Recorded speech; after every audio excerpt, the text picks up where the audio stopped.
Chapter 1051. Luo. Luo. Wei Xingliang called out to Gu Shengyin with some dissatisfaction. Was his charm that bad? He turned over and leaned over Gu Shengyin's body, hatefully biting Gu Shengyin. Gu Shengyin came back to her senses, looking at Wei Xingliang, who seemed to be in a very bad mood with some bafflement.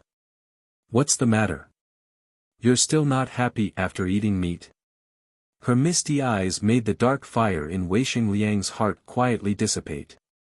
He sighed, gently licking the place he had just bitten with the tip of his tongue. He really didn't know what to do with her. That's right, big brother. Gu Shengyin suddenly asked, if we want to destroy the Vampire Hunter Association, will it be difficult? Wei Xingliang's movements paused, asking, why did you suddenly think of this? He immediately thought of that stupid vampire hunter during the day.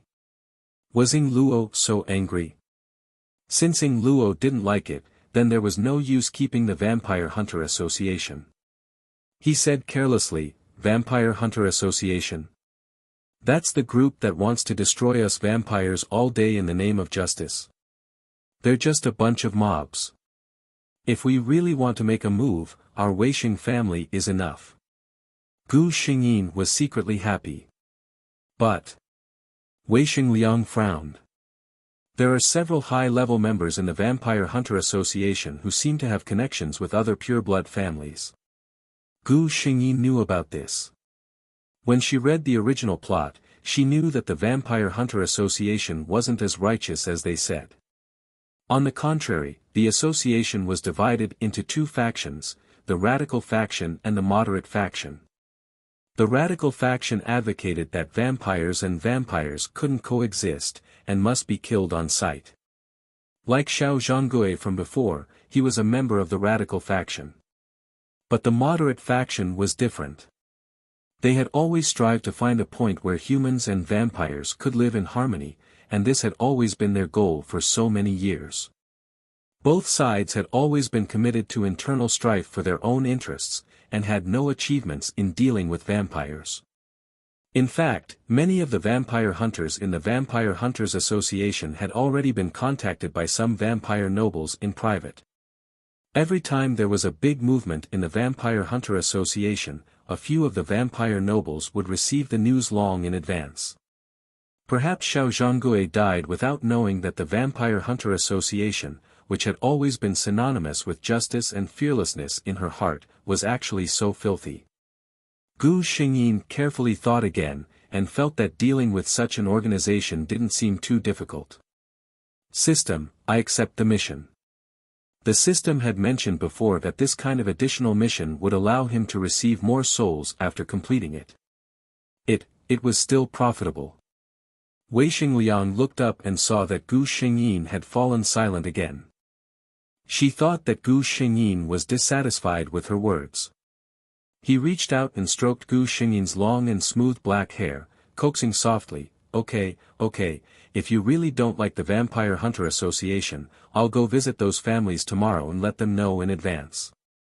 He had originally thought that it would be quite troublesome. The existence of the Vampire Hunters Association would at most have some effect on some low-level vampires. For pure-blooded nobles like them, those people were just playing monkeys, and would not pose any threat to them at all. But who told Luo not to like it? He thought somewhat helplessly, girls are really very delicate. But unfortunately, he loved this delicate side of her. Chapter 1052. The next day, Gu Shengyin went to school. Of course, Xiao Zhonggui wouldn't come. And none of the students in the class were interested in her. After all, she was just a newcomer who had left a bad impression on everyone, so no one was in the mood to pay attention to her. Gu Shengyin wasn't worried about anything else, the Vampire Hunter Association would definitely take care of everything. Sure enough, when the homeroom teacher came in, there wasn't any unnatural expression on her face. Students, the newcomer yesterday, Xiao Zhonggui, can't continue to study in our class because of family reasons. Oh, a few people dragged out their words to show that they understood. The homeroom teacher didn't mind, and just announced the start of class. After school, Gu Xingyin saw a familiar car at the school gate. But there wasn't a driver waiting for her in the driver's seat, but a tall man leaning against the car. "Wow! Luo, is that your car? Who's that handsome guy?" The girl walking beside Gu Xingyin looked at Wei Xingliang with shining eyes. This appearance, this figure, this temperament, he was simply the best among men. Gu Xingyin looked at her brother with some appreciation, and then smiled at the girl. "My fiancé." The girl immediately retracted her gaze from Wei Xingliang. If that handsome guy didn't have an owner, she wouldn't mind striking up a conversation and getting his contact information, maybe even a romantic relationship would start. But, if he was someone else's fiancé, the girl shrugged. Forget it, don't provoke someone who already has an owner, that's the most basic principle. Then see you tomorrow, Luo. The girl winked at Gu Xingyin.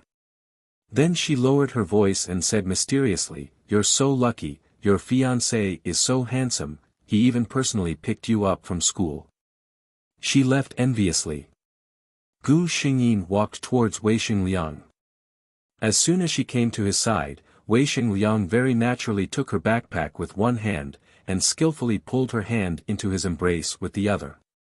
A passionate kiss landed on her lips. Wow! Cool! There were many people coming and going at the school gate. Many students and passers-by saw this scene. The students loved to watch a good show and weren't afraid of things getting out of hand. A few of them even started to clap and whistle. Gu Xingyin was kissed until she was dizzy. She glanced at the people around her and saw that they were all looking at her with burning eyes. "So many people are watching," she said in a low voice. She meant for him to be more careful. Wei Xingliang looked at her and smiled. "I'm your fiancé, and you're my fiancé. What's wrong with us doing this?"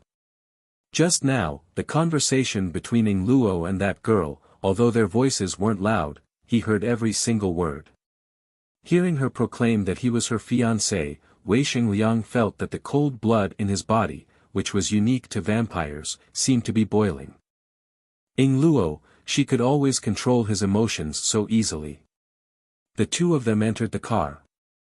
Gu Xingyin realized that the car did not seem to be heading home. "Where are we going?" She was puzzled. Wei Xingliang turned his head and glanced at her. "Don't you want to destroy the Vampire Hunter Association? I'll take you to meet a few people." Chapter 1053. For Wei Xingliang to meet him personally, it was naturally a vampire of equal status. With such status, and a vampire known for his extravagant lifestyle, Gu Xingyin could already foresee the scene of a tycoon. The result was as expected. The address was in the castle of another pureblood vampire family, the Beitang family.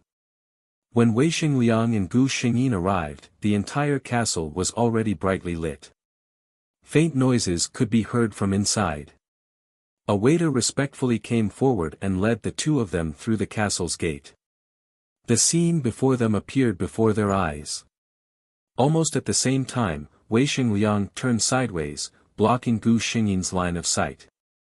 "Don't look." Then, a huge pressure belonging to a pureblood swept through the entire hall. The vampires who were partying on the dance floor all knelt down, trembling. They didn't understand why this master was suddenly angry. "Get out of here," Wei Xingliang said coldly. None of the vampires dared to say a word, and they hurriedly left through the gate. In the blink of an eye, the only sound left in the hall was the music. The noisy and rhythmic music suddenly stopped, and at the same time, a lazy male voice sounded from the second floor. "You're still so cold, Liang." There were quite a few beauties at the ball just now. Gu Xingyin looked up and saw a boy with short silver hair nimbly jump down from the balcony on the second floor. "So you brought someone?" The silver-haired boy glanced at Gu Xingyin, a trace of surprise flashing through his eyes. "This is the princess of the Weixing family, Miss Luo, right?" "Hello, I'm Beitang Sun." Gu Xingyin smiled and greeted him. Beitang Sun was a famous playboy among the pure-blood nobles. It was said that he changed girlfriends faster than he changed clothes. However, he was powerful and had a noble bloodline. Even though he was known as a playboy, there were still countless female vampires who wanted to get close to him and have a good time with him. Wei Xingliang didn't want his sister to have too much contact with him, so he changed the topic. Where are the others? This others was the representative of the other two pure-blood noble families. Beitang Sun looked upstairs. They're all here. They're upstairs. There were only 4 pure-blooded vampire families left in the world.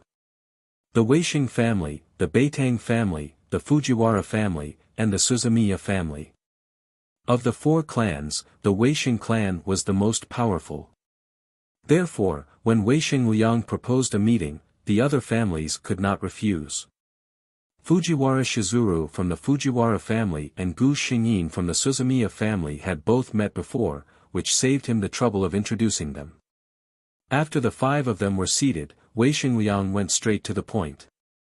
I'm here today to talk to you about the Vampire Hunter Association. Shizuru Fujiwara was an extremely charming and seductive woman. She raised her eyebrows lazily. Vampire Hunter Association? What kind of organization is this? A few bored humans formed to deal with us. What happened to them? Wei Xingliang glanced at her. Tingtang Jing's personality was the most arrogant among the 3 of them. She was also the only pure-blooded among the 3 who did not have any involvement with the Vampire Hunter Association. The reason she didn't have any involvement was very simple. She looked down on humans. She even looked down on mixed-blooded vampires, let alone humans who were inferior in the eyes of vampires. Wei Xingliang said in a low voice, I'm here today to tell you that the Weisheng clan is preparing to make a move against the Vampire Hunter Association. Chapter 1054. Shirzua Fujiwara didn't react to Wei Xingliang's words. But it was different for Beitang Sun and Ryagakuwa. Beitang Sun's lazy expression finally turned serious. He looked at Wei Xingliang. What's wrong, Liang? Did those vampire hunters provoke you? Wei Xingliang said in a cold voice, there are vampire hunters trying to kill Ying Luo. If we don't teach them a lesson, those humans who don't know the immensity of heaven and earth won't know their place.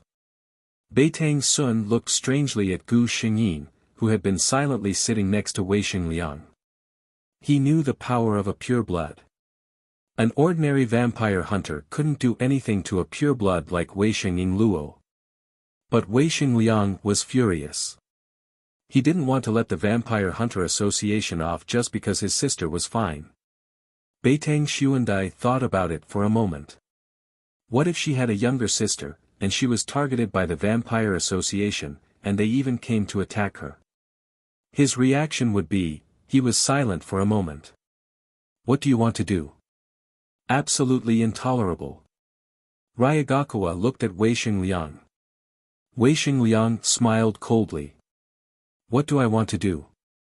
Uproot them, of course. Beitang Sun was shocked. That's not necessary, right? They just offended Miss Ying Luo. Just teach them a lesson. He had spent a lot of effort to cultivate several spies in the association. He didn't want to see this happen. Ryagakuwa frowned. Your Weisheng family doesn't have any business in the association, so you don't feel bad. But our Ryagakuwa family is different. Wei Xingliang's attitude was firm. I'm here today to inform you in advance. Whether you agree or not, the Weisheng family will act according to plan. Beitang Sun and Ryagakuwa didn't look too good. Only Shirzua Fujiwara clapped her hands. I, Shirzua Fujiwara, only have one thing to say. If a man can't even take revenge when his sister and lover are bullied, what kind of man is he? Wei Xingliang had become the head of the Weisheng family ever since his parents stopped caring for him. Shirzua Fujiwara smiled at Wei Xingliang. Head of the Weisheng family, if you need our help, please don't hesitate. Thank you. Wei Xingliang nodded. At this moment, Gu Xingyin spoke. She looked at the two men who were obviously not looking too good and asked, "Both of you have planted people in the Vampire Hunter Association. Then I would like to ask, have you received any news about the thing that the Vampire Hunter Association is secretly researching?" Secret research? Ryagakuwa and Beitang Sun looked at each other and saw the confusion in each other's eyes. No, they didn't get any information. Seeing this, Gu Xingyin knew what was going on.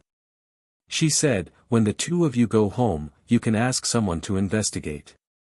Then you'll know whether I'm telling the truth or not. Are your so-called confidants in the Vampire Hunter Association really loyal to the two of you?" When she said this, her tone was flat, as if there was no extra meaning. However, in the ears of the two pure-blooded nobles, they felt extremely ashamed. Since the other party dared to say it so openly, it meant that she was confident. However, the two who claimed to have spies in the Vampire Hunter Association didn't receive any news about this. This was a blatant slap to his face. Chapter 1055. In the end, Beitang Sun still wanted to salvage the situation. "Liang, missing Luo is fine. Can you?" "No." Wei Xingliang glanced at him coldly. "It's about Ing Luo. No matter how small the matter is, we can't let it go. You can think of it that way. Wei Xingyin Luo is my life." After saying that, he got up and took Gu Xingyin's hand to leave. "Oh right." He paused and said, "Next time, when I come, please don't let those messy vampires in. It hurts my eyes." Beitang Sun was stunned as he watched the two walk away. Was that what he called an eyesore? Vampires were originally unrestrained and didn't have any moral integrity. It wasn't like Liang hadn't seen such gatherings overseas. Why did he suddenly dislike it? Fujiwara Shizu looked at him and sneered. "You don't believe me when I say you're stupid." Wei Xingliang's words were clearly for his sister's sake. "Didn't you see what he did first when he came in?" When Wei Xingliang and Gu Xingyin came in, they were sitting on the second floor, separated by a door and a floor. But to the purebloods, this spatial barrier was nothing. They could still see what the other party was doing. Beitang Sun carefully recalled, and his face suddenly changed. No way, Liang, he treasures his sister so much. He couldn't believe it. For a vampire who played around with women, he felt that the most incredible thing in the world was so-called true love. Fujiwara Shizu looked at his stupid face, sneered, and stood up. "Look at you two stupid faces." Wei Xingliang even said, "She's my life." Do you still think he's joking? I'm leaving too. You two should think about how to get out of this quickly and minimize the losses. The Weisheng family won't stop this time. Fujiwara Shizu also left. Beitang Sun and Ryomi Akawa looked at each other silently for a while. That. Ryagakuwa spoke up. I'd better go home and contact the person in charge of the Vampire Hunter Association. As soon as Beitang Sun heard this, she knew that the Suzumiya family was prepared to stop. He frowned. Are we really going to listen to the Weisheng clan? With the strength of our two clans, there's no need to. Ryomi Akawa interrupted.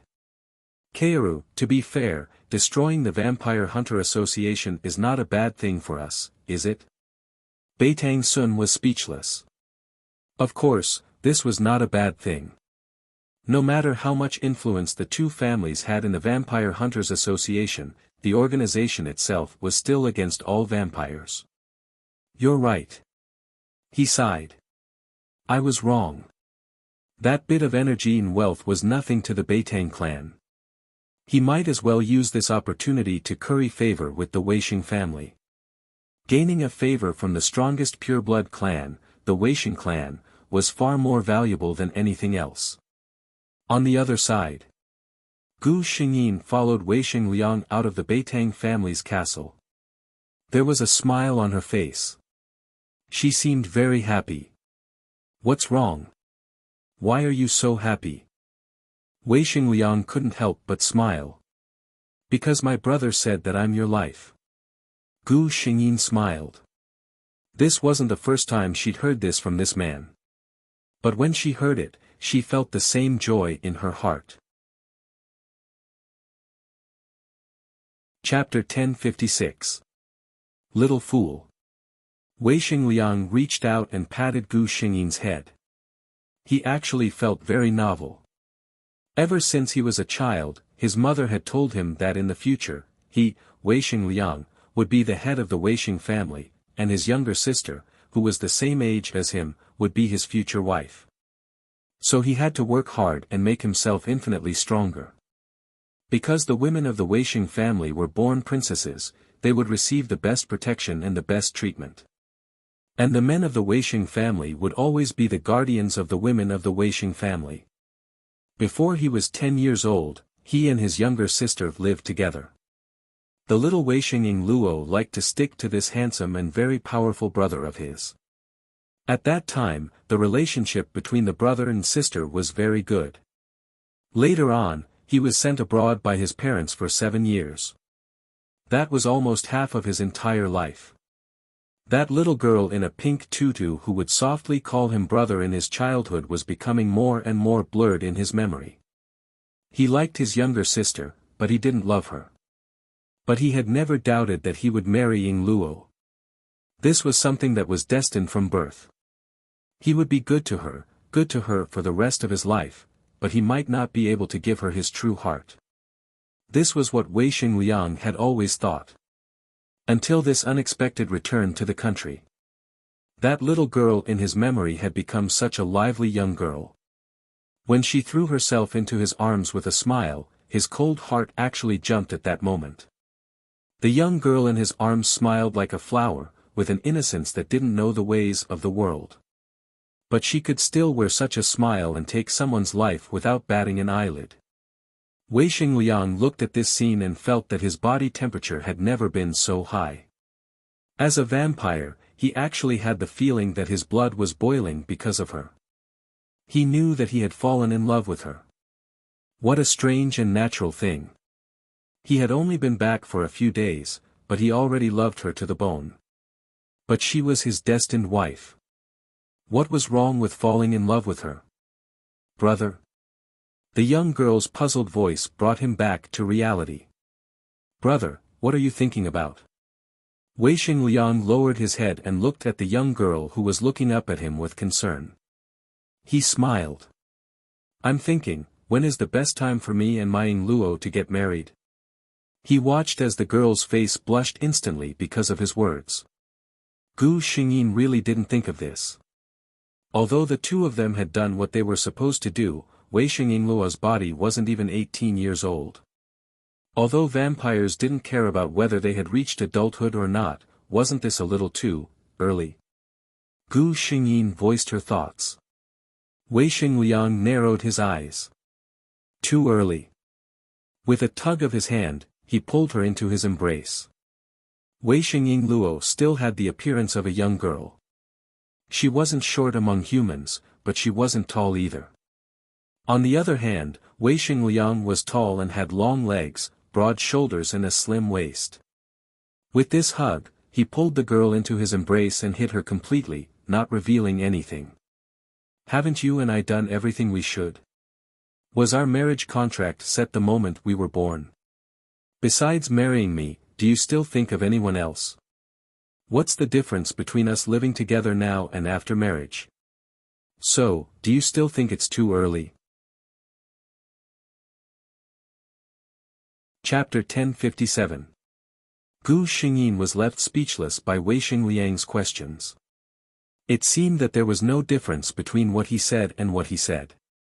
However, something still seemed to be amiss. Wei Xingliang smiled as he looked at his sister who was staring at him in confusion. He didn't say anything and took her hand to go home. Gu Xingyin was in a daze as she listened to Wei Xingliang call the butler over and tell him that he would be staying here for a long time. Moreover, he asked the butler to start preparing for his and Gu Xingyin's wedding. Then, Gu Xingyin looked at the butler who had always adhered to gentlemanly etiquette and had always been elegant and perfect. Because of this news, he was so excited that he almost burst into tears. "Young Master Liang, you can rest assured that I will prepare everything as soon as possible and prepare a perfect wedding for you and Miss Ing Luo." Gu Xingyin watched the butler walk out with a gust of wind, and a white halo seemed to light up above his head. "He's that happy?" Wei Xingliang smiled. "Don't you know that for the entire vampire race, the appearance of a pureblood's marriage is something worth celebrating? And that's not the point. The point is that they look forward to the birth of the next generation the most." Wei Xingliang whispered in her ear. "I'm going to rest.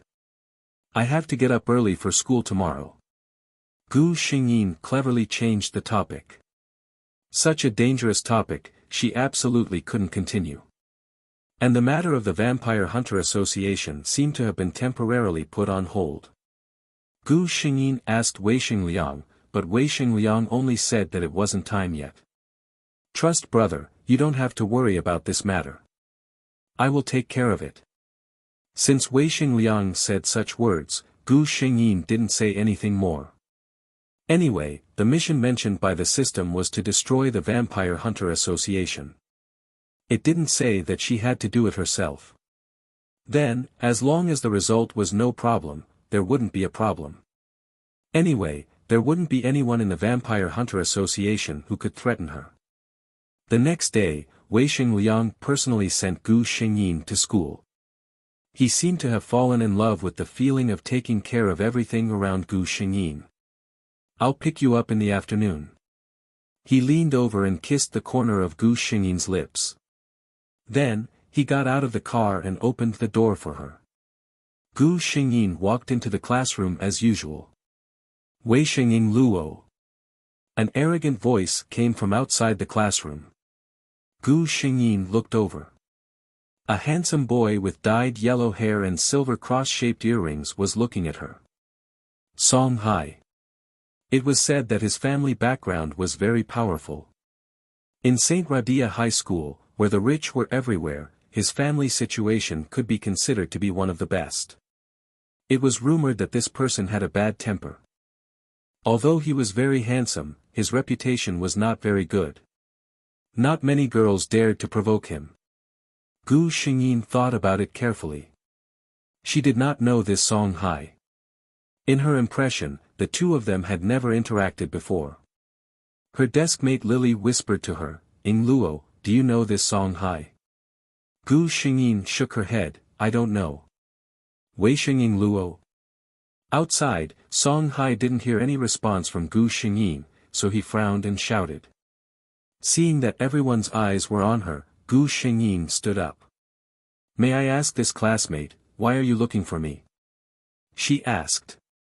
Song Hai was originally very overbearing, but when Gu Xingyin really stood in front of him, his face suddenly turned red. Gu Xingyin, she had a bad feeling in her heart. Chapter 1058. Sure enough, Song Hai turned his head away shyly and asked dryly, "I heard that you have a fiancé." There was nothing to hide. Gu Xingyin nodded. Song Hai's expression suddenly became very strange. He seemed to want to fiercely glare at Gu Xingyin, but he subconsciously didn't want to go too far with her. The expression on his face was simply wonderful. You and him, when did this happen?" After struggling for a long time, he could only ask this question. Gu Xingyin looked at him. "Our two families decided on this marriage when we were young." Song Hai's eyes lit up. "Then do you like him?" "If you don't like him, I can." Gu Xingyin interrupted him. "Classmate Song Hai, I don't know you very well. It's very rude of you to inquire about my privacy like this. My relationship with him is very good. Please don't casually question us." Song Hai's expression became gloomy. He didn't speak. Gu Xingyin glanced around the classroom and found that many students, although holding books in their hands, still looked over from time to time. It was obvious that the students were very interested in gossip. If there's nothing else, I'll go back to the classroom first. Class is about to start. Song Hai reached out to stop her. Wait a minute. He stood in front of Gu Xingyin and looked at her seriously. There are some things that I still feel like I have to tell you. I like you, Wei Xingyin Luo. I've liked you since the first day you entered this school. He looked somewhat powerlessly at the girl who didn't feel surprised or incredulous after hearing his words. Perhaps it's the so-called love at first sight. But my family is very strict with me, and has also arranged for me to be a fiancé from another family since I was young, so I've never mentioned it to you. Until yesterday, when I heard people say that you kissed someone at the school gate, I couldn't help it. Song Hai looked at her seriously.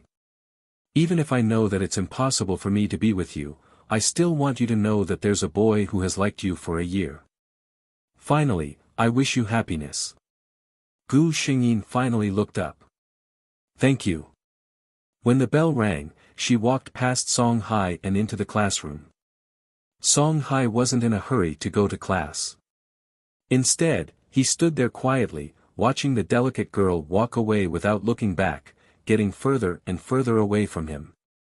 His hands that were hanging by his side opened in vain, as if he was trying his best to hold on to something, but in the end, he could only grab a ball of air. It was something that had never belonged to him in the first place, so how could he possibly grab it? Song Hai's eyes were a little red. Finally, he turned around and left with big strides.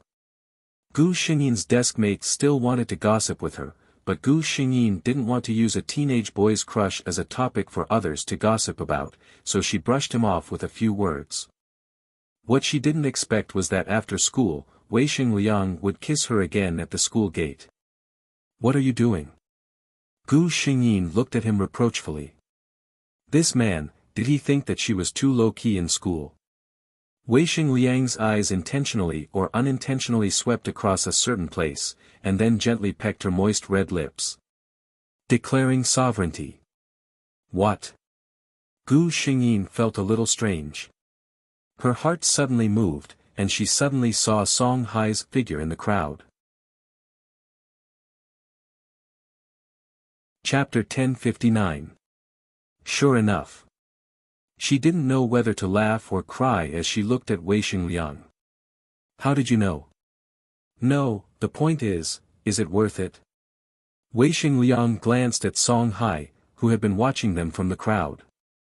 As long as it's something to do with you, I know everything about it. Ing Luo, it's impossible for me to put you in a place where I can't see you. This was his paranoia. As for the second question. Of course it's worth it. Daring to covet my Ing Luo, for me, in this world, is even more unbearable than wanting to suck my blood. It was easy to imagine how precious the blood of a pure-blooded vampire was. For those low-level vampires, if they could get a trace of pure-blooded blood, it was almost equivalent to a risk-free promotion. There were even many free vampires who longed to be favored by pure-blooded vampires and willingly became their slaves. Submitting to the strong wasn't a shameful thing. What they could obtain, however, was great power and a long lifespan. Correspondingly, the pride of pure-blooded vampires was well known. No pure-blooded would easily give their blood to others. For them, blood was a symbol of noble status. And in Wei Xingliang's words, there was no doubt that he put Gu Xingyin in the most important position in his heart. Even if it was just words of love, there was no woman who could resist such words of love. Gu Xingyin smiled with satisfaction. Brother, why are you so good at talking? I dare say that as long as you want, there is no woman in this world who can resist your charm and your sweet words. Wei Xingliang also smiled. It's just that in this world, there is only one Ing Luo who is worthy of me showing my charm and listening to my sweet words. When he said this, in addition to a strong pampering tone, there was also an unconcealable arrogance. As he said, there was only one Wei Xingyin Luo in this world. Worthy of Wei Xingliang, he was willing to do everything to make her smile. Song Hai stared blankly at the two people chatting intimately. He had liked Wei Xingyin Luo for more than a year and had secretly observed her for a year. He had never seen so much on her face. If he had to describe it in words, it would probably be sweet. The happiness between her eyebrows was almost overflowing. It seemed that she really liked that man. Just as he was silently staring blankly, he didn't know if it was his illusion, but he felt that the man turned his head and his gaze seemed to pause on him for a moment. It was just a glance, and there was no warning in it.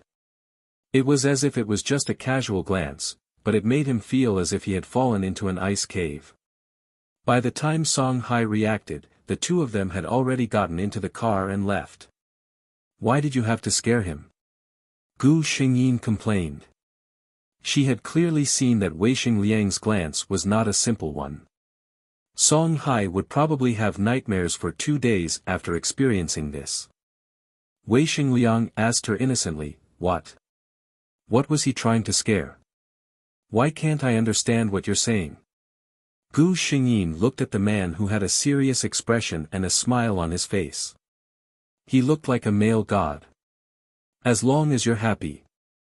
Wei Xingliang maintained his smile. "Daring to covet my Ying Luo, if I don't let you taste a bit of bitterness, how can you learn your lesson?" Chapter 1060. As soon as they returned to the Weisheng family, the housekeeper greeted them. "Miss Ying Luo, please take a look. The gowns and jewelry samples have been sent over. In addition, I've already informed Master and Madam.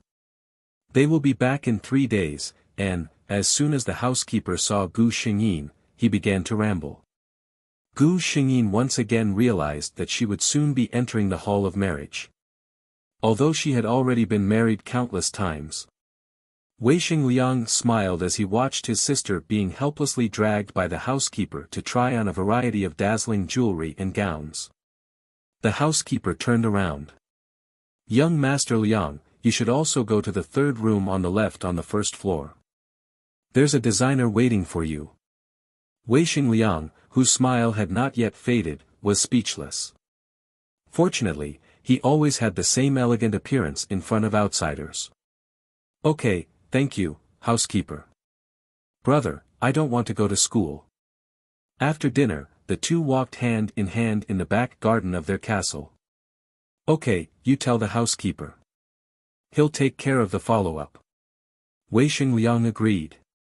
It was Gu Xingyin's turn to be puzzled. "You're not going to ask for the reason?" Wei Xingliang smiled.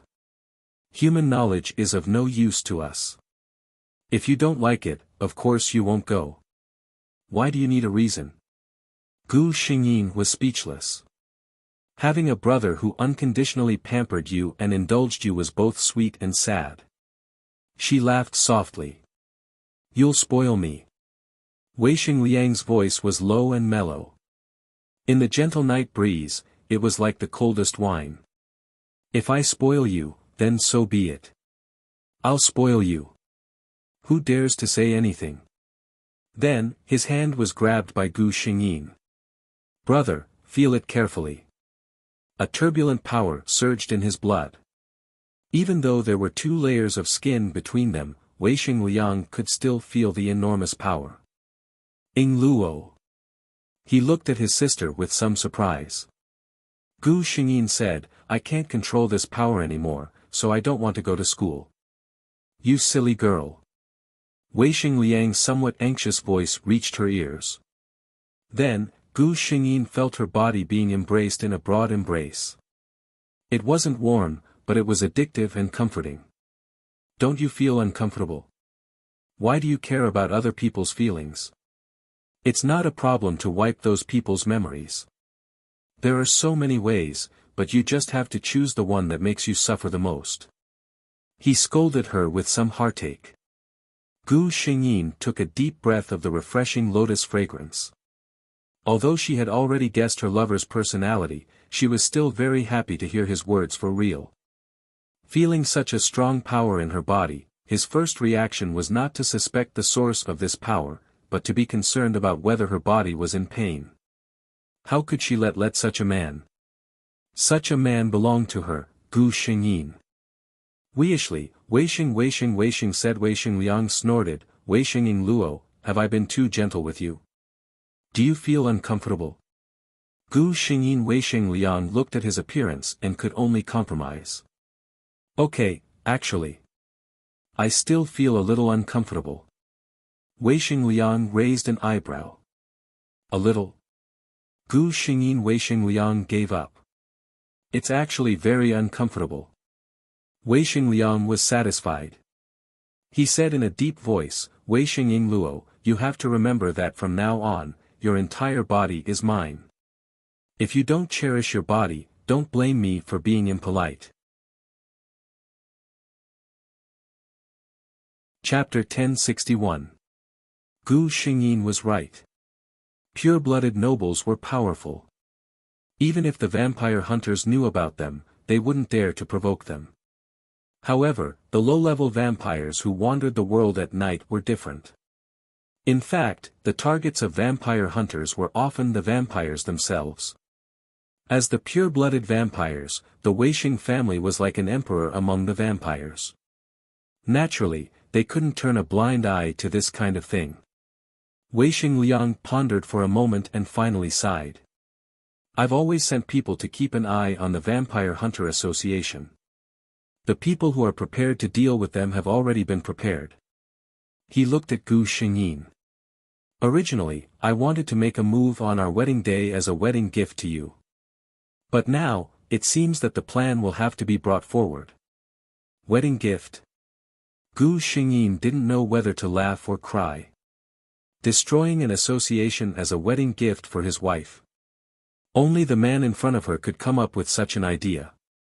She smiled and said, there's no need. It's better to get rid of a tumor like the Vampire Hunter Association as soon as possible. Seeing that Gu Xingyin had said so, Weisheng Liang didn't say anything else. He said, the Beitang family, the Fujiwara family, and the Suzumiya family have all agreed to my suggestion. When the time comes, they will also participate in this matter. Don't worry, this time, not a single fish will escape the net from the Vampire Hunter Association. Gu Xingyin, who hadn't fought for a long time, felt a little itchy. Her eyes lit up. I want to go too. Weisheng Liang smiled and looked at her. Just when Gu Xingyin thought that he would agree, he smiled and said, no. Gu Xingyin. Why? Weisheng Liang said naturally, you are my wife. How can I let my wife go to war? Even if the enemy was relatively weak. Weisheng Liang had been taught by his parents to protect and love his younger sister since he was young. He had long had the idea that his younger sister was weak and needed to be carefully and gently protected. Even if he knew Gu Xingyin's strength and knew that she would not encounter any danger, he was not willing to let Gu Xingyin fight with others. Gu Xingyin was naturally indignant. Weisheng Liang comforted her in a soft voice, comforting her, but she would never relent. Ing Luo, be obedient. Big brother is worried about you. He looked at her helplessly. You know that nothing will happen to me. Gu Xingyin didn't know what was wrong with her. She wasn't that delicate, and she didn't really want to go. Moreover, if she really wanted to go, Weisheng Liang might not be able to stop her. She was a hypocrite, enjoying Weisheng Liang's helpless look. TSK, TSK, TSK. Gu Xingyin despised herself in her heart. See, this was the result of being spoiled. She felt like she was about to be spoiled. But in reality, she opened her mouth and took a bite of the fruit that Weisheng Liang handed to her. Gu Xingyin sighed in satisfaction. If I'm delicate, then so be it. If I'm spoiled, then so be it. Anyway, one was willing to be beaten and the other was willing to be beaten. Who would dare to gossip? Weisheng Liang looked at his younger sister's satisfied face with a smile, his face full of undisguised tenderness. Well, now it's time to think about it.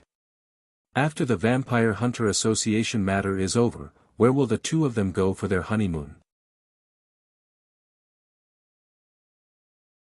Chapter 1062. Weisheng Liang acted quickly. Since he had already made preparations, he left for the headquarters of the Vampire Hunter Association on the third day after the agreement with Gu Xingyin. Of course, Gu Xingyin stayed in the castle. Although she couldn't go, she had a system that could report her movements at any time. Host, the two sides have already clashed. The Vampire Hunter Association is no match for them. The Research Institute has been uprooted. Host, your man is so handsome. Gu Xingyin, the first part was fine, but what the hell was with the last part? Weisheng Liang's trip took a long time. After the headquarters of the Vampire Hunter Association was destroyed, there were still many survivors who had escaped. These people couldn't be left alive. If you didn't get rid of the roots, they would grow again. It took almost half a month for the remnants of the vampire hunters hidden in every corner to be completely wiped out. After this matter was settled, Gu Xingyin had nothing to do with it anymore. She stretched lazily on the sofa. Recently, she had been getting lazier and lazier.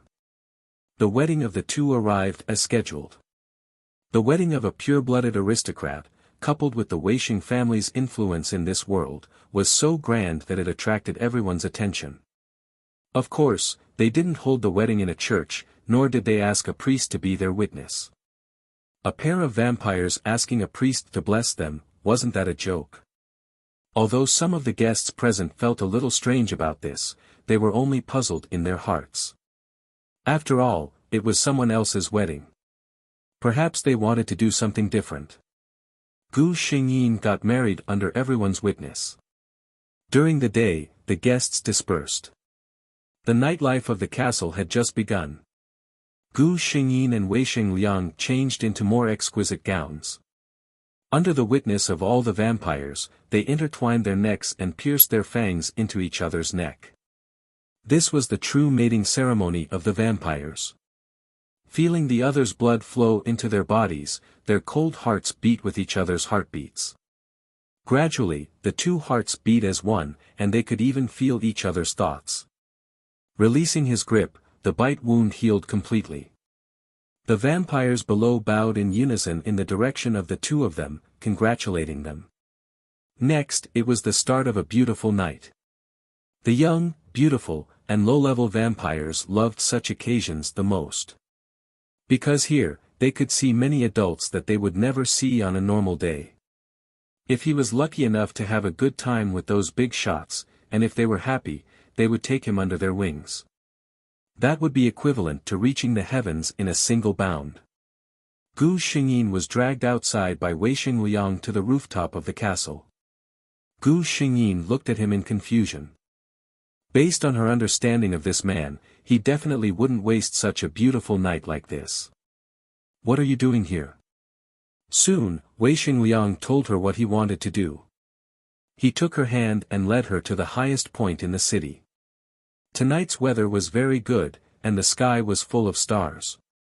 It is said that people who kiss under the meteor will be blessed by the stars, and will never be separated. His deep voice was like the most beautiful and mellow instrument.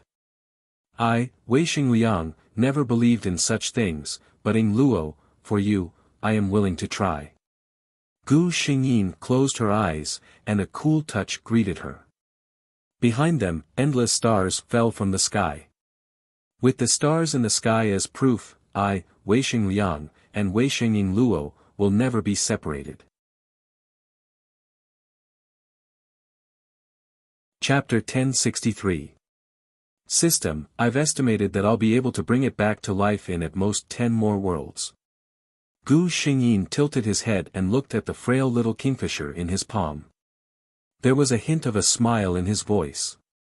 Whether it was the curled corners of her lips or the smile in her eyes, it was easy to see that she was very happy at this moment. Of course she was happy. She remembered that the system said that there were two conditions. First, she had to create a complete life. Second, she had to walk out of here with her own strength. She didn't know how long it would take to create a life and walk out of here. But one by one day, she would be able to walk out of here with her own strength, right?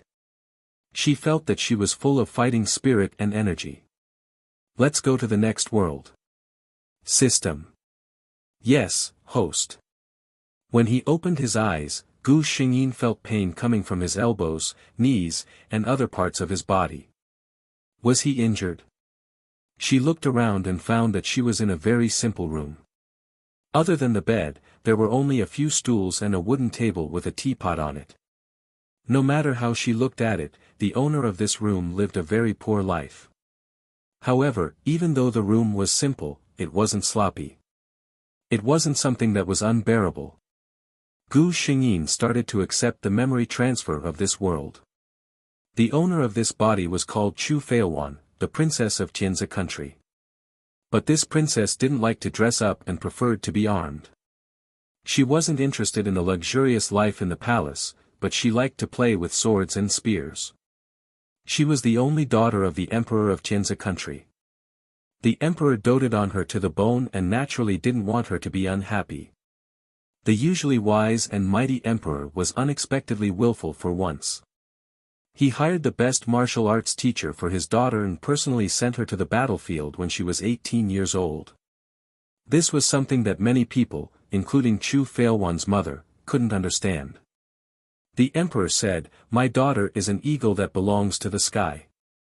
How can I disregard her wishes and lock her in a golden cage just because I am afraid that she will get hurt?" It was proven that Chu Feilwan was born to be on the battlefield. She had a good grasp of the battle situation and could often use strange moves to catch the enemy off guard. She had used a year's time and her military exploits to silence those people in the imperial court.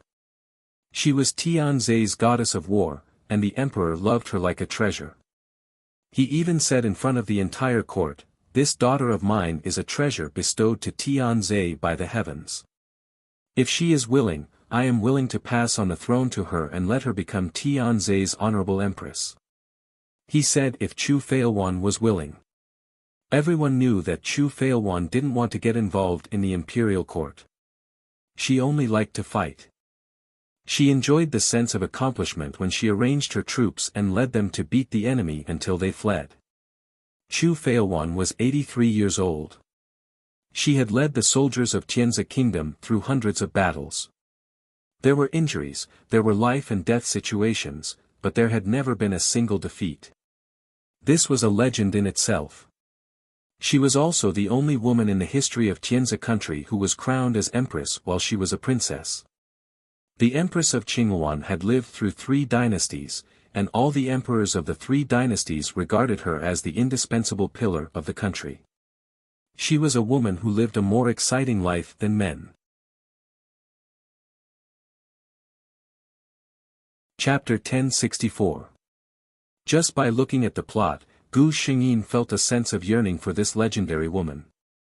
Such a woman was worthy of respect no matter what era she was in.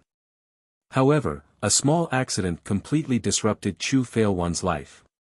In a war between Tianzi country and Yunzi country, Chu Feilwan, as the commander of Tianzi country, was ambushed by the enemy and accidentally fell off a cliff. Chu Feilwan was the main character and was blessed by the heavenly Tao, so falling off a cliff would not kill her. She fell at a place called Mutta village at the foot of the mountain and was saved by a hunter. However, her head was hit and there was a blood clot in her brain, so she lost her memory temporarily. It was not a big deal. The villagers in the mountain were very simple and friendly to her, an outsider. She was supposed to recuperate in the mountain village for 2 months, then she would recover her memory in the 3rd month, say goodbye to them, and leave this place. And this experience would become an inconspicuous memory in her life.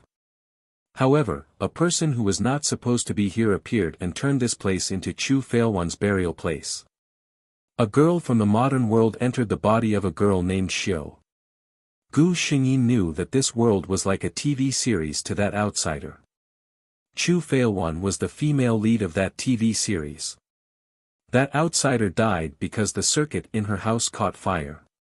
Before she died, she was watching the TV series with Chu Feilwan as the main character. That outsider did not know how she came to this world.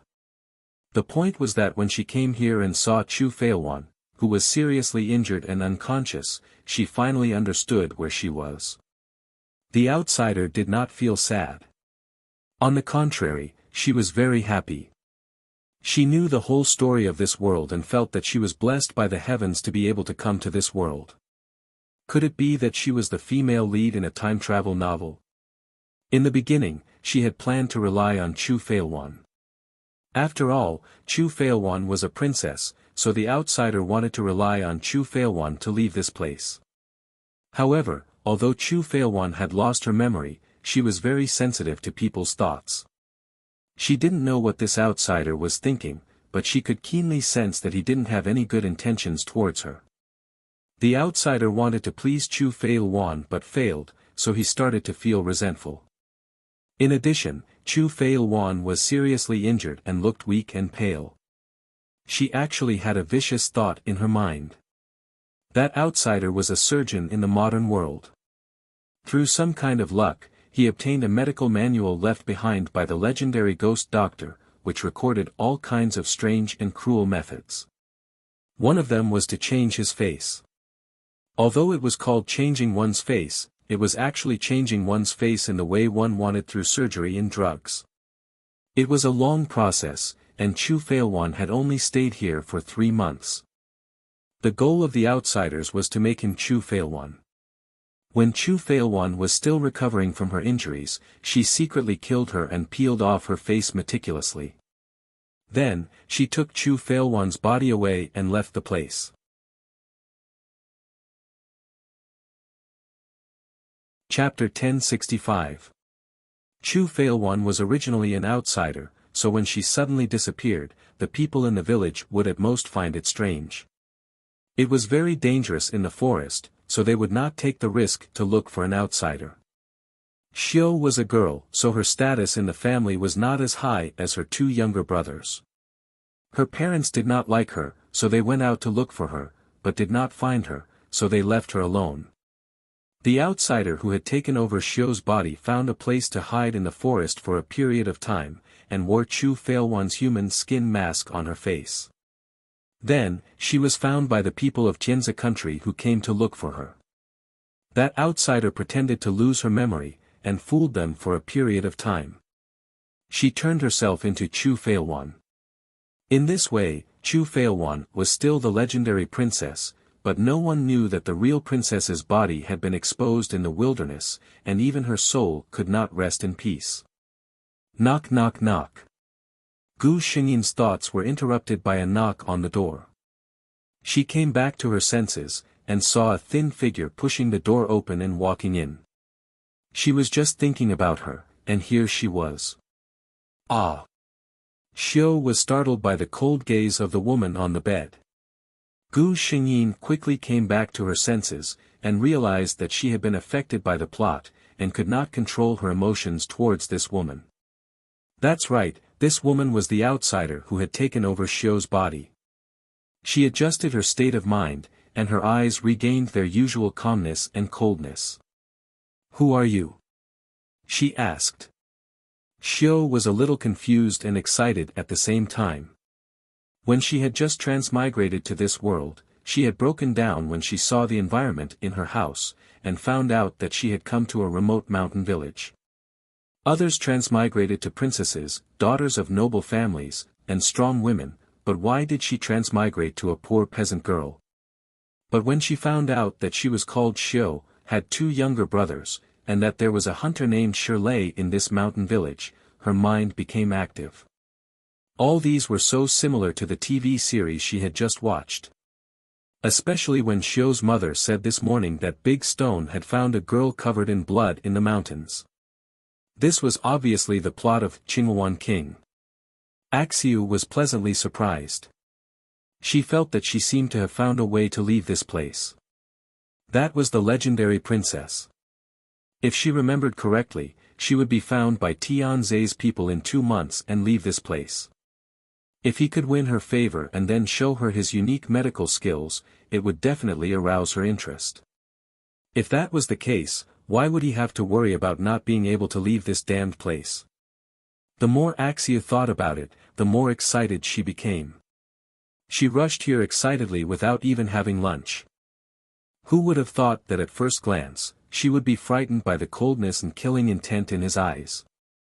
As expected of someone who had been on the battlefield, Wuxia thought. Then, she was attracted by that person's appearance. She had watched the TV series before.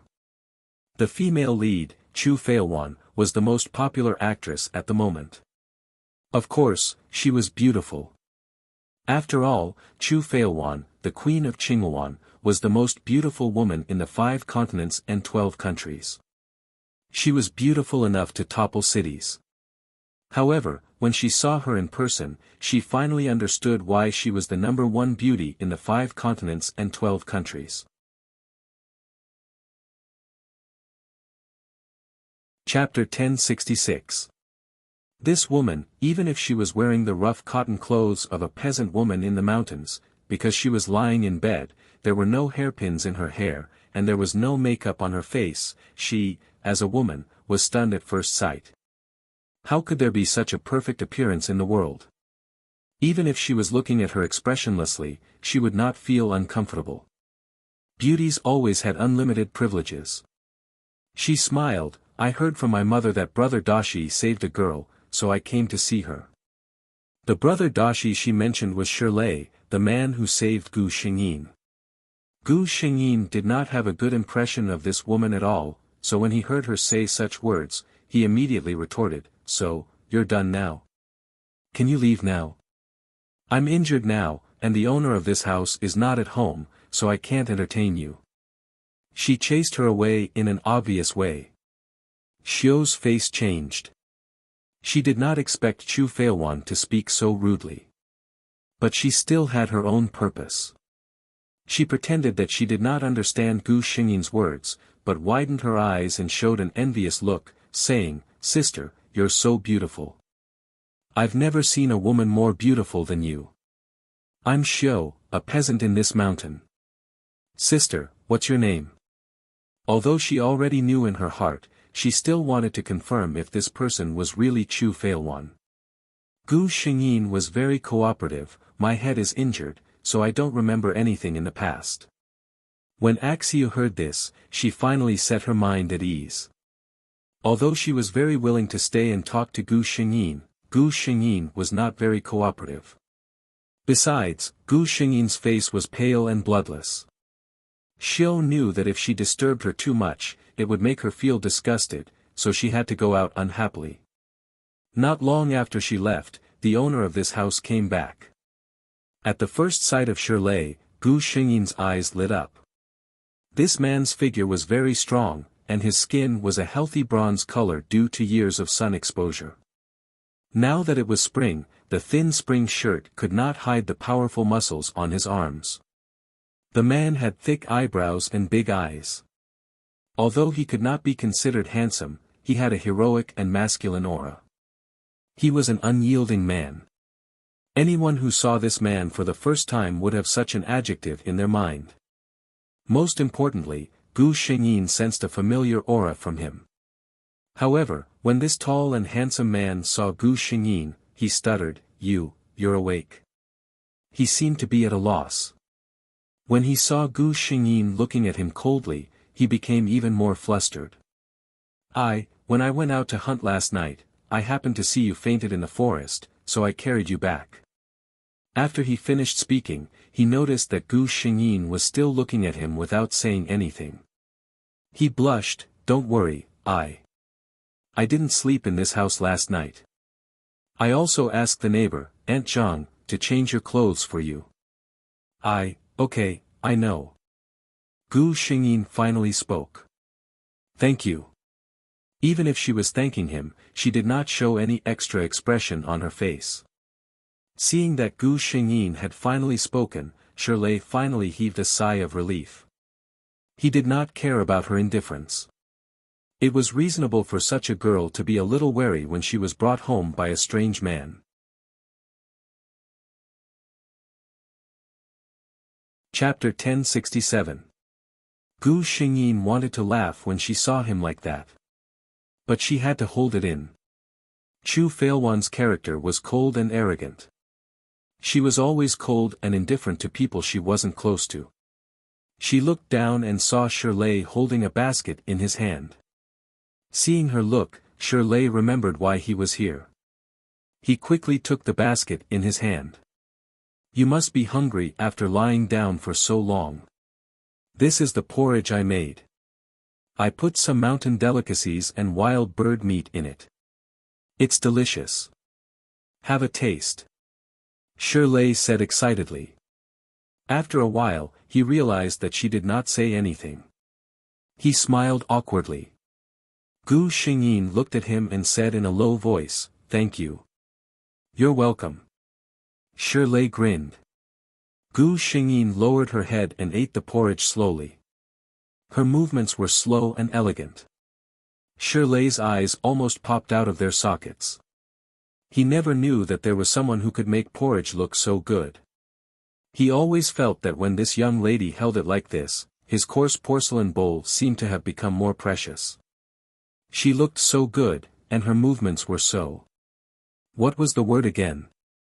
The teacher in the village taught him. Yes, her movements were so elegant. This girl must be from a big family in the big city. Shirley was confused when he remembered how she was lying there covered in blood. He did not know how she fell down the cliff. Coincidentally, the silver armor on Chu Failwan's body fell off when she fell off the cliff. That was why no one in the village thought that she was involved in the war. After Gu Xingyin finished the porridge, Shirley took the bowl and asked her if she wanted more. Gu Xingyin shook her head. Although the porridge smelled good and she was hungry, she had not eaten for a few days. It was better not to eat too much. "May I know my savior's name?" she asked. Shirley was stunned for a moment before he realized that she was asking for his name. He sighed inwardly. This girl was different. Even her words were so elegant. He replied, "My name is Shirley, the lay from the 3 stones. Others call me Big Stone, you can also call me Stone. Don't call me your benefactor. We mountain people don't like that." Gu Xingyin lowered her head and said, "You saved my life. Since you don't want me to call you benefactor, how about I call you Big Brother Shir?" Shirley grinned, revealing his white teeth. "That works too." This lady was so polite. Could it be that her cold appearance was due to her personality? He thought for a moment and asked, "Then, how should I address you, miss?" Gu Xingyin was stunned. Then, Shirley saw the person in front of him frown, as if he was very troubled. Gu Xingyin looked at Shirley and said, "To be honest, Big Brother Shir, I don't remember anything after I woke up here. I don't even know my name." Hearing this, Shirley's heart was filled with pity. What a pitiful girl. Not only did she not know why she fell from such a high mountain, but she had also lost her memory after much difficulty. That was really, he originally wanted to say something, but when the time came, he forgot what it was. Sure enough, she was not well educated. At this moment, Shirley realized his shortcomings. He thought for a moment and said, "You can't remember your name, but you should have a name."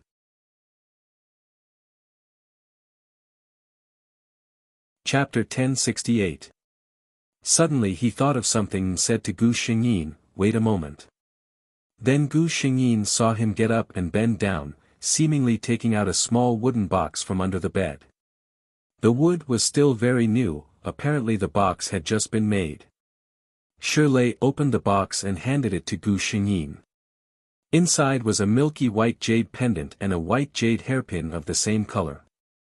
"These are your things, I made the decision to keep them for you. There is a word engraved on the jade pendant, see if you can remember anything." Gu Xingyin stretched out her hand and picked up the jade pendant. Shirley looked at it and felt that her pale hand was even whiter than the jade pendant. On the jade pendant, there was a word "one" engraved neatly. Gu Xingyin knew what this jade pendant represented. Every member of the royal family of Tianzhe country was born with a jade pendant that symbolized their status. The word engraved on the jade pendant was their name. She gently stroked the word with her hand and said softly, "I still can't remember, but there is a word "one" on it. Big Brother Shir, you can call me up "one" in the future." A Heroine. Shirley repeated it twice and said with a smile, "This name sounds good, I'll call you a Heroine." Gu Xingyin's eyes flashed with a trace of smile. In the following days, Shirley punctually brought food to Gu Xingyin at mealtime every day. He would not stay here for too long. After all, a man and a woman were alone. Shirley was also afraid that it would ruin Gu Xingyin's reputation. But a Xiu would come over to take a look when she was free. Even if Gu Xingyin had made it very obvious that she did not like to see her, Xiu always pretended not to see her. This day, when Shirley entered the door, he happened to see a Xiu going out. The moment he entered the door, he saw the tired look on Gu Xingyin's face. He also knew that a Xiu came to his house every day. "What's wrong? Did Xiu disturb your rest?" "I'll talk to Auntie Zhou later," he said. Gu Xingyin shook her head. "Don't. I can get out of bed in the next 2 days. If you have nothing to do, go out and get some sun. It's not that she's disturbing me. It's just that Miss Xiu always likes to ask me some strange questions." Hearing the word strange, Shirley's expression changed. He hesitated for a moment and said to Gu Xingyin, "I've heard some rumors about Xiu. Logically speaking, I shouldn't say such things, but since you've encountered it, I'll give you a reminder." Gu Xingyin was very interested in this. Shirley said, "I heard from a Xiu's mother, Auntie Zhou, that a Xiu has been abnormal during this period. She used to be such a diligent girl, but now she doesn't sleep until late in the morning and doesn't get up. Auntie Zhou has to shout at her every day. When she gets up, she doesn't tidy up the house. When she eats, she dislikes this and that." He lowered his voice and said, "Auntie Zhou also said that her daughter might be possessed." Gu Xingyin understood in her heart. How could she be possessed? It was obvious that she was a different person. It seemed that a Xiu did not hide her nature at all in this mountain village. Perhaps in her heart, she would have to leave this place sooner or later. There was no need to waste energy on it.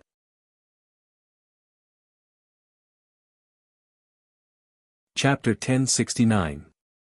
Gu Xingyin's prediction was right, this body's recovery ability was very strong. After a few days, she could get out of bed, but she couldn't do strenuous exercise. But at least she could help Shirley clean up the house. But to be honest, Gu Xingyin wasn't very good at these things. Shirley could clearly clean up the house in 2 or 3 moves, but if she did it herself, she would have to spend half a day. Shirley once saw this and laughed on the spot. "Although I don't know what your identity is, but I think you must be a big family's young miss, so you definitely haven't done this kind of rough work before." Shirley laughed. Looking at Gu Xingyin's appearance, it was clear that she was a novice. Speaking of this, Gu Xingyin became angry.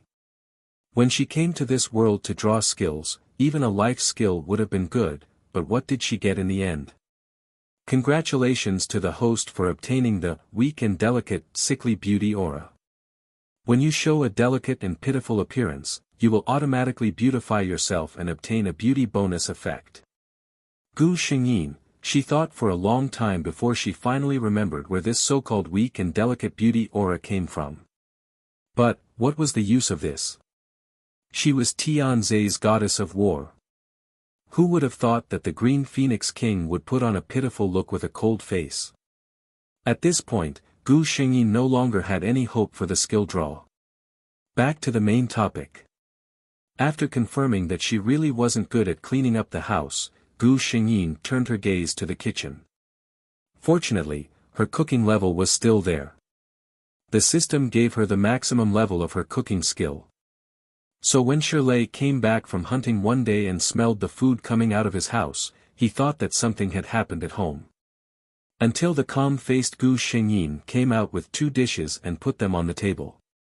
"I've already finished cooking, come and eat." Shirley looked at the dishes with some surprise. Whether it was the smell or the color, they were quite enticing, feeling very novel. Gu Xingyin lightly said, "Today I saw that there was food in the kitchen, so I made some." The two of them washed their hands and started eating. When Shirley finished his bowl of rice and got up to refill his bowl, he turned around and glanced at Gu Xingyin, who was eating. Then, his face turned red. For some reason, he felt that this scene really looked like a family.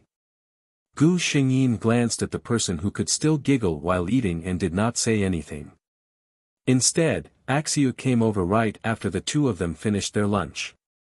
When she saw Gu Xingyin washing the dishes, she looked as if she had seen a ghost.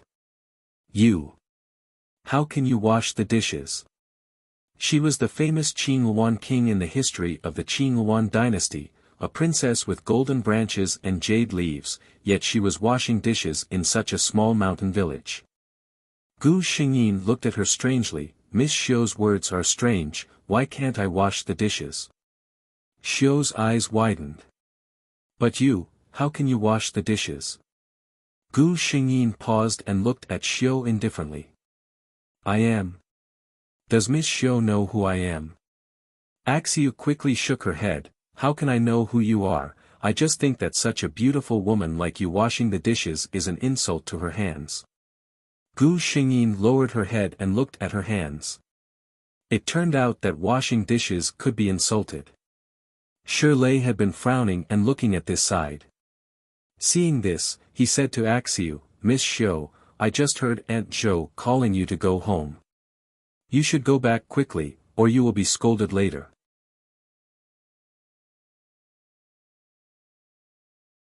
Chapter 1070.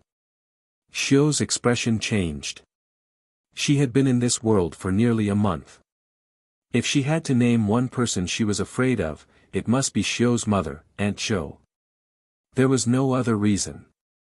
Aunt Zhou's mouth was too powerful. As long as Axiu heard her name, her chubby face would immediately appear in her mind. She would have one hand on her waist and the other pointing at you with her index finger. Her small eyes were slightly narrowed, looking at you with a bit of disdain. When she opened her mouth, it was like a string of firecrackers. "You little bitch that deserves to be hacked to death. You were born to be a ghost that wants to collect debts. This old lady worked so hard to raise you up, one mouthful at a time, one mouthful at a time, one mouthful at a time, not to let you." Thinking of this, Xiu couldn't help but shiver. It was too scary. She quickly got up and walked out. "Big Stone, Miss Luan, I'll go back first." Seeing her figure run away, Gu Xingyin wiped the dishes in her hands and put them away. She turned back and asked Shirley, "You lied to her?" Shirley didn't expect to be seen through at a glance. He was obviously a little embarrassed. He smiled a little embarrassedly. "I saw that she had been pestering you endlessly. I saw that you had been enduring for a long time and didn't say anything for the sake of your face." Even Shirley could see through it. Gu Xingyin thought that she had made it very obvious. But Xiu pretended to be stupid. Especially, didn't the plot say that she was a surgeon? Gu Xingyin had been injured for so long, but she had never heard her say anything like what she should pay attention to. It was obvious that she only wanted benefits but didn't want to pay at all. Since ancient times, sincerity was exchanged for sincerity. But she had never heard of a saying that one could exchange for sincerity with one's mouth. But Shirley looked at Gu Xingyin and agreed with Xiu's words in his heart. "I think there are some parts of what she said are right. People like Luan are not suitable for this kind of work." Shirley said seriously to Gu Xingyin. "What's wrong?" Gu Xingyin asked curiously. Shirley frowned and seemed to be thinking hard about something. "When I was young, I once heard an old teacher tell a story in class. It was about an emperor who obtained a fairy-like beauty. In order to keep that beauty and make her happy, he used gold to build a palace for her. Every day, he raised her with all kinds of precious jewels, beautiful clothes, and unparalleled delicacies." Shirley looked at Gu Xingyin and blushed. "I don't know how beautiful the fairy-like beauty in the story is, but I think Luan is even prettier than the fairy-like beauty in my imagination." Pfft! Gu Xingyin couldn't help but laugh when she heard this.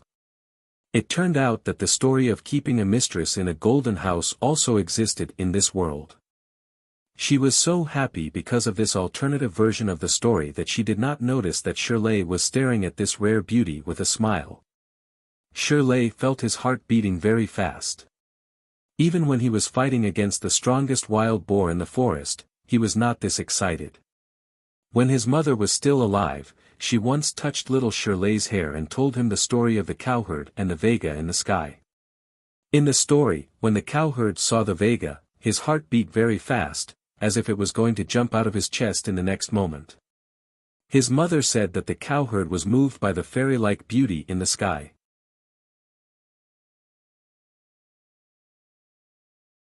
Chapter 1071. If the cowherd fell in love with the fairy in the sky, what about himself? If the cowherd ended up marrying the fairy in the sky, what about himself? Shirley clutched his chest and silently glanced at Gu Xingyin, who still had a smile on her face. He lowered his head sadly. Such a beautiful Wan, it was impossible to stay in this forest, right? She would eventually return to the big city. At that time, there would also be people who would build a palace with gold for her, using countless precious jewels and beautiful clothes, just to make her smile. How could she still remember the silent and mute big rock in this desolate mountain forest? Gu Xingyin sensitively sensed that he seemed to be in low spirits. She withdrew her smile and looked at Shirley with concern. What's wrong with you? Shirley shook his head. He did not know how to hide his emotions. Even if he wanted to smile, he could not. I'm fine. He hurriedly left this sentence and turned to leave the house, as if there was a scourge behind him. Gu Xingyin looked strangely at Shirley, who suddenly became gloomy and left, and asked curiously, did something happen that I did not notice?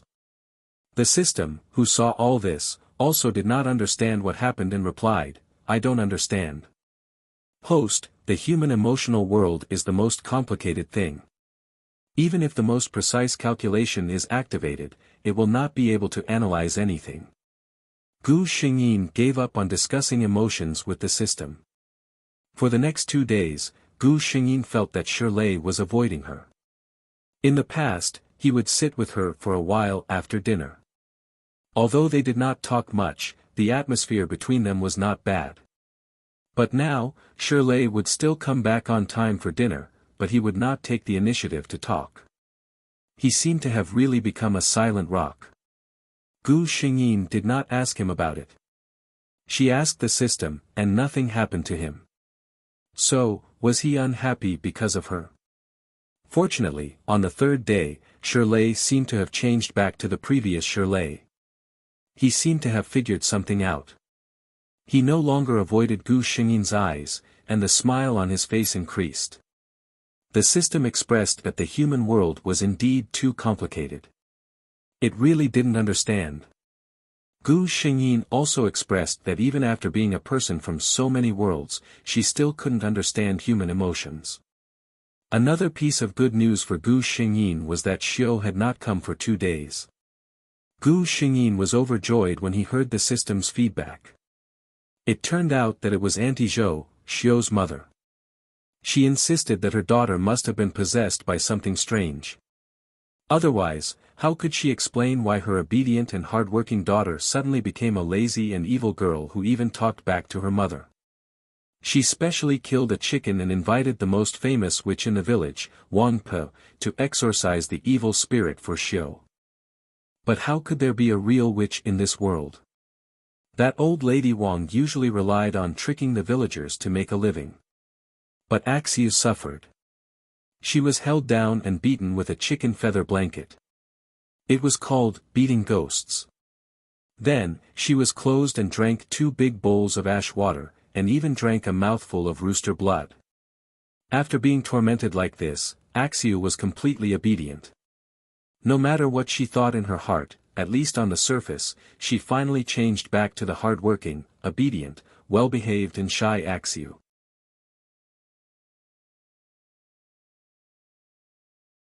Chapter 1072. Just like that, a month passed by peacefully.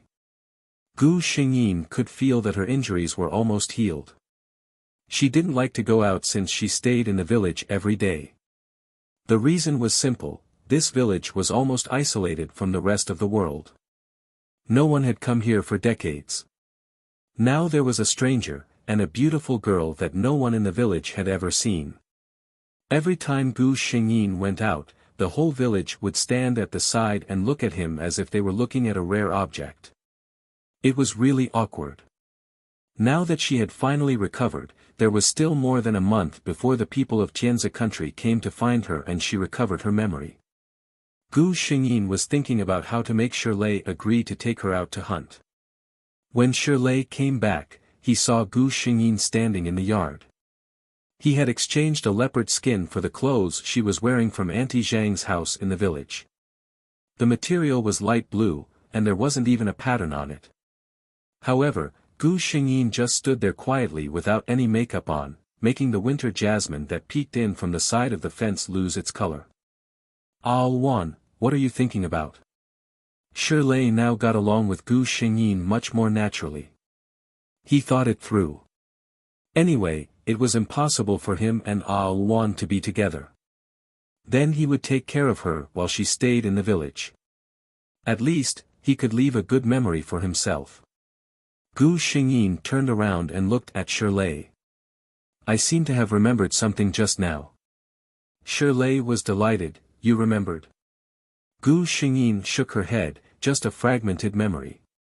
She suddenly stretched out her hand and broke off the flower branch beside her.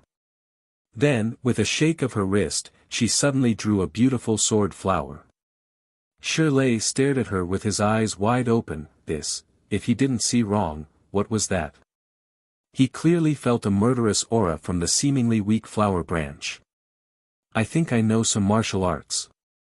Martial arts? Shirley's eyes lit up. Men like them who lived in the mountains relied on brute force to hunt. How could they learn any martial arts? Regardless of whether it was martial arts or books, they were all extremely luxurious and rare items to them. Gu Xingyin's eyes swept over his strong body, and her eyes lit up. Why don't we compare notes? Shirley looked at her slender body and hesitated. That's not good, is it? Gu Xingyin's eyes turned cold. Are you looking down on me? Since she had already said so, what could Shirley do? He obediently put down the things in his hands and prepared to spar with her. Shirley had originally thought that he was just playing with Wan, so he had held back a little. However, the moment he started fighting, he realized that he had completely underestimated the woman in front of him. A delicate flower branch had become an omnipotent weapon in her hands. Every time the flower branch attacked him at a very tricky angle, it was impossible for him to guard against it. Then, when he was not paying attention, it would hit him without leaving a trace. The force was not strong, but it was always enough to make him shrink back in pain. How is it? Gu Xingyin withdrew her hand and asked. The flower branch in her hand had already become a bare branch. The petals on it could not bear the force when she hit him and scattered all over the ground. Wan is so powerful. Shirley's eyes sparkled. He was not angry at all that he had been hit so many times.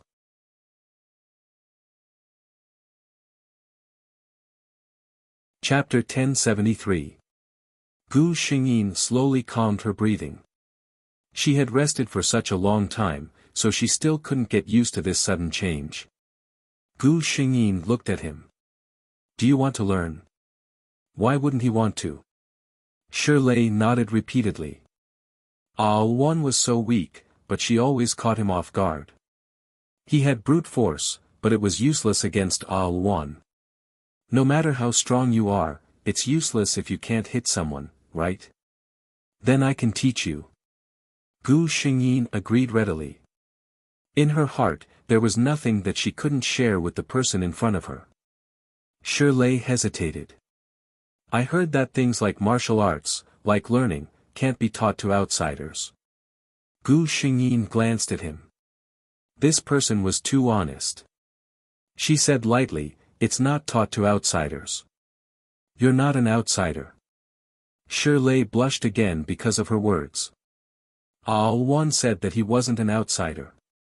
Did that mean that in her heart, she also, stop? He forced himself to calm down. Shirley, don't think too much. That will never belong to you. If there was no hope, there would be no disappointment. To Gu Xingyin's surprise, when she proposed to go hunting with Shirley, the other party didn't object and directly nodded in agreement. She felt that it was strange. After more than a month of getting along, she was very sure that the other party cared about her very much. But if he cared about her, why did he dare to let her go hunting with him? It was such a dangerous thing. Shirley's answer was simple. I've been hunting in this forest since I was young, so I'm very familiar with it. There aren't any powerful beasts. Usually, I can handle it alone. Wan, you're so powerful. How could anything happen to you? So he was so sure of her strength. The next day, Gu Xingyin tied a dagger to her waist and carried a bow on her back. She set off with Shirley. When the villagers saw them, especially Gu Xingyin's outfit, they were very surprised. Some people even asked on the spot. When they learned that Gu Xingyin was going out to hunt, several people laughed out loud.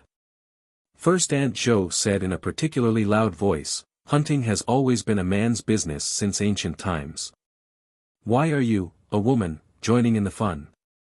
Moreover, what can a delicate girl like you do there? When the time comes, Big Stone will have to take care of you while hunting. Tell me, what are you thinking? She didn't finish her sentence because Gu Xingyin glanced at her. When eldest Aunt Zhou was swept by that gaze, she felt as if her throat was suddenly choked by something. She could not say another word. She was clearly such a delicate girl, and she didn't have any fierce expression. With just a faint glance, eldest Aunt Zhou felt as if she had suddenly fallen into an ice cave in the cold winter. She raised her head and looked at the sun in the sky. Could it be that the sun was too bright today and she was hallucinating? Gu Xingyin finally knew why Xiao hated this eldest Aunt Zhou so much. Her mouth was really unpleasant. When Gu Xingyin saw that eldest Aunt Zhou had shut up, she nodded with satisfaction and said, I've never heard of a rule that says women can't hunt. There's also no rule that says women need men to protect them. The surrounding villagers who were watching the fun all shut their mouths. They silently watched the two people walk into the dense forest behind the mountain village.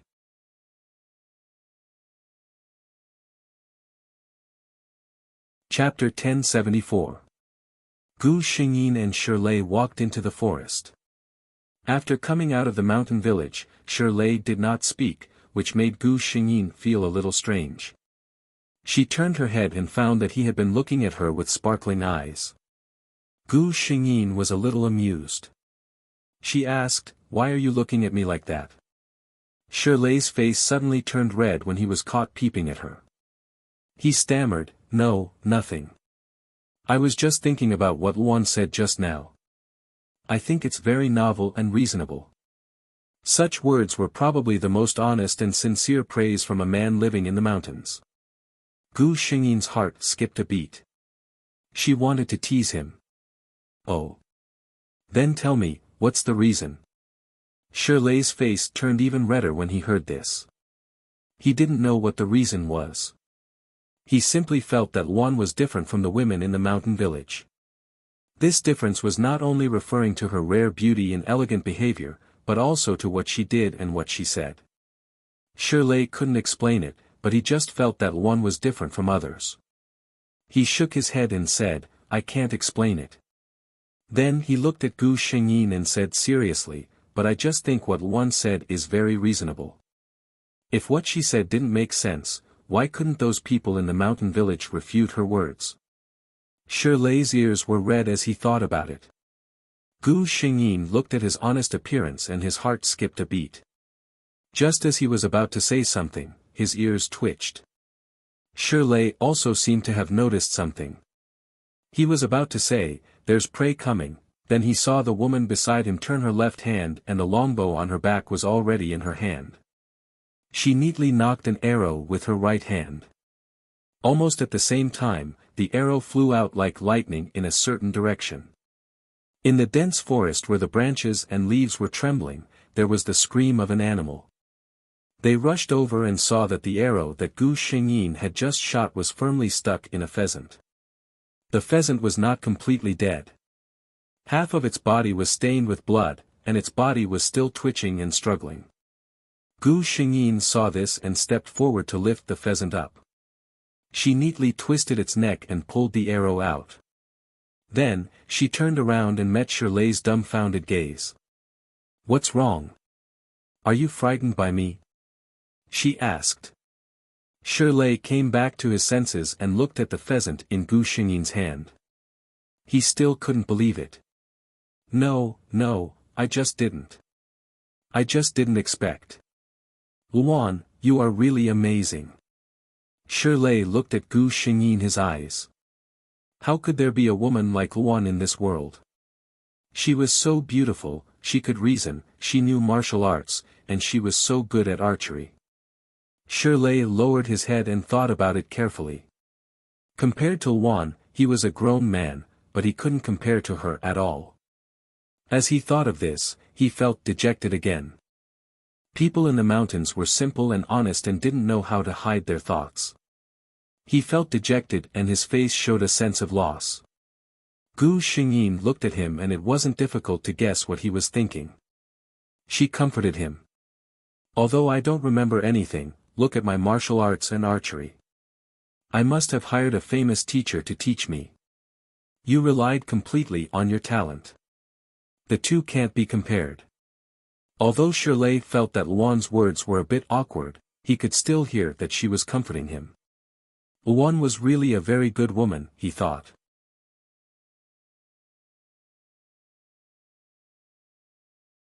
Chapter 1075.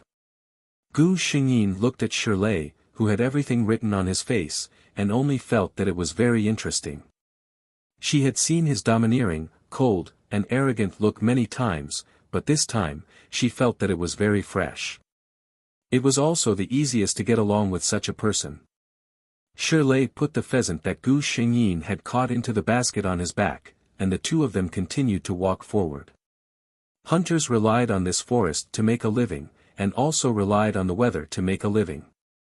Now was a good time, of course, they had to store more food, otherwise, when the season of rain and snow came, life would not be easy. Then, Gu Xingyin saw that she had just praised Shirley's talent. When he found the wild beast, Shirley's face lit up. This forest was closer to the mountain village, and it was not deep into the forest, so it was rare to encounter such a large wild beast. But it was too dangerous deep in the mountains, and only when the village was really short of food, would a few strong hunters form a team and go further into the mountains to search for food. Of course, Shirley would not go to such a dangerous place with Gu Xingyin. Gu Xingyin looked at the wild beast carefully a few times, and found that she did not recognize it. It looked similar to the wild boar in her impression, but it did not have many spikes on its body like the wild boar. The moment she found the wild beast, Gu Xingyin shot the arrow in her hand.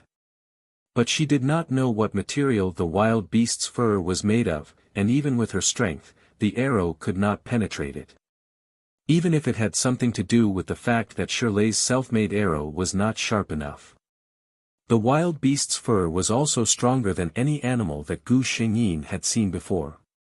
Then, when Gu Xingyin was still thinking of a way to get rid of this prey, Shirley had already put down the bow in his hand and pounced on it. Gu Xingyin was shocked, she knew that Shirley only had brute strength, and was afraid that he would get hurt on impulse. Then, she saw a scene that made her eyes widen uncontrollably. Shirley actually used the strength of his two hands to grab the wild beast's front and back legs, and lifted it up. Gu Xingyin, she silently glanced at the beast. It seemed to be at least 500 or 600 pounds.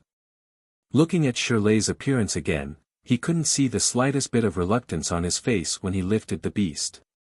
After that, she watched as Shirley exerted force with both hands and threw the wild beast out.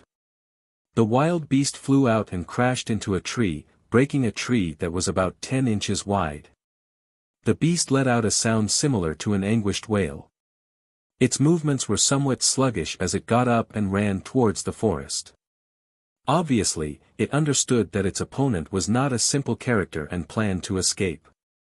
But now that he finally saw such a big prey, how could Shirley let it escape? His eyes were burning with fighting spirit as he chased after the wild beast. An injured beast was also a hunter with great strength. Gu Xingyin didn't even need to look to guess the outcome. She watched as Shirley tied up the beast with a rope and dragged it on the ground. The corner of the beast's mouth was full of blood, and it was no longer breathing. All one. Shirley smiled, revealing his white teeth. We have a great harvest today. We can go back early.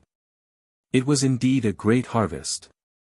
Gu Xingyin glanced at the huge beast and estimated that according to their appetite, if they ate it every day, it would be enough to last them for at least 2 months.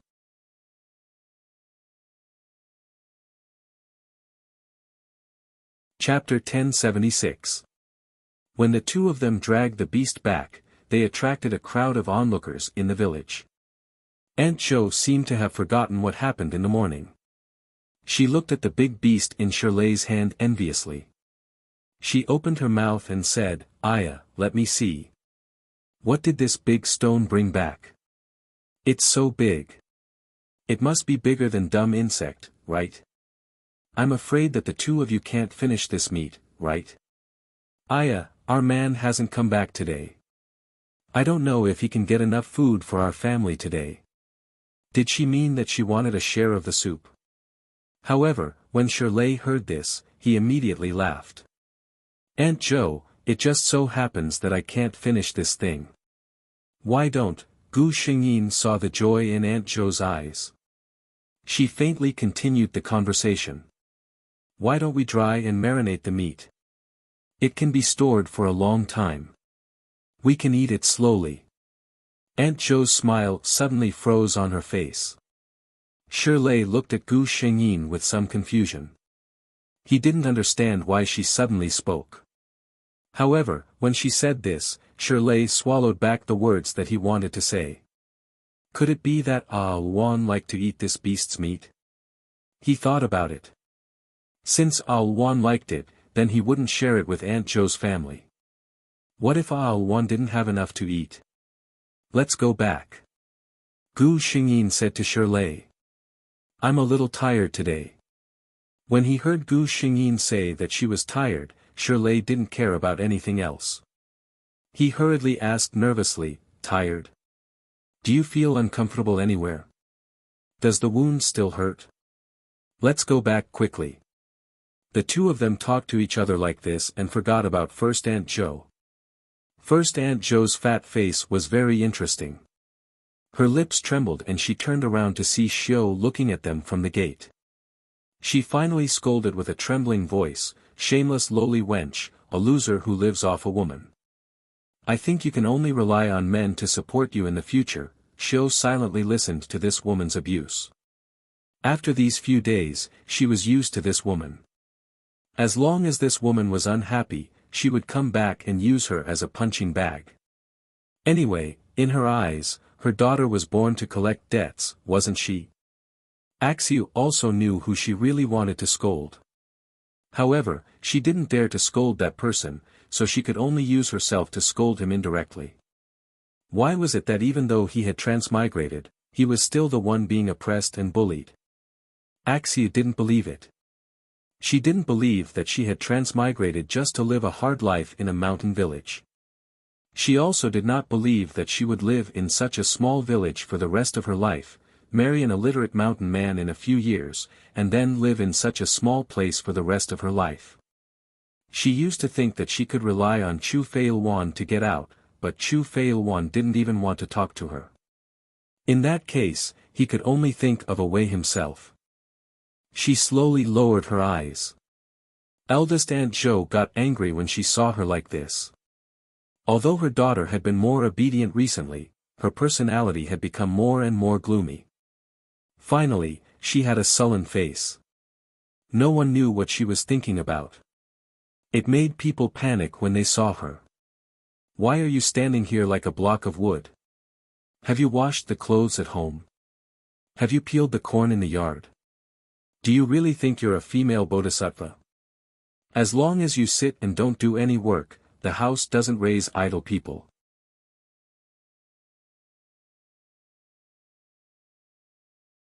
Chapter 1077.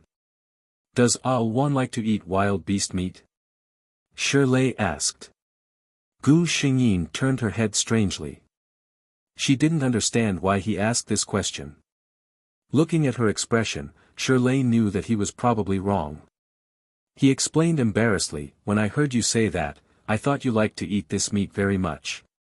Gu Xingyin connected the dots and understood what Shirley meant. He thought that she liked to eat this wild beast meat, so he didn't want her to share it with others. Gu Xingyin. No, I've never seen such a wild beast. Shirley didn't understand, if that's the case, why? At this moment, the two of them had returned to Shirley's yard. Shirley put down the game in his hand. Gu Xingyin said lightly, nothing. I just feel that it's a waste to give the game you worked so hard to catch to someone like that. Shirley turned his head to look at her. Gu Xingyin had been here for more than a month, but she had never seen Aunt Zhou take out anything from home to give Shirley. Even if he was injured, Shirley would ask Aunt Zhang, who was far away from home, for help, not Aunt Zhou, who was just a fence away. This showed that in Shirley's heart, he knew who would really help him. Today, listening to the conversation between Aunt Zhou and Shirley, and hearing Aunt Zhou's familiar tone, Gu Xingyin knew that she had done this kind of thing often. And looking at Shirley's appearance, he had probably never refused her. But Gu Xingyin didn't see any gratitude to Shirley from Aunt Zhou. For some people, if you were good to them, they wouldn't be able to return the same kindness. On the contrary, you would raise their hearts and make them want to bite a bigger piece of meat from you all the time. Aunt Zhou was such a person. Gu Xingyin always kept a respectful distance from such people. However, Shirley suddenly laughed. Gu Xingyin looked at him inexplicably. She did not understand what was wrong with this man all of a sudden. Shirley looked at her and said with a smile, actually, I know what Wan said. I know what kind of person Aunt Zhou is. I don't expect her to remember my good deeds and help me when there's a problem. It's just that I feel that I'm still young and strong. I can't finish all these things anyway. Gu Xingyin said, then clean it up and send it to Auntie Zhang and Uncle Wang at the entrance of the village. The smile on Shirley's face never faded. Okay. The few families that Wan mentioned would always remember to leave a portion for him whenever they had something. Shirley was very happy. Wan was speaking up for him. She was thinking for him. Did this mean that he had some status in her heart? After all, if she really didn't care, she wouldn't be afraid of being taken advantage of, nor would she care about how she dealt with her own things. Gu Xingyin watched Shirley slaughter the prey, wash it, cut the meat into large pieces, strung it with a straw rope and dried it in the yard. Then, he carried a basket with some meat in it and went to deliver things to people. Before he left, he had already cleaned the yard and was especially careful to move out a bench for Gu Xingyin so that she could lie down and bask in the sun for a while.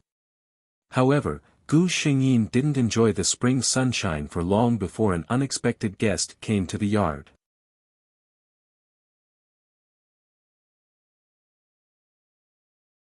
Chapter 1078.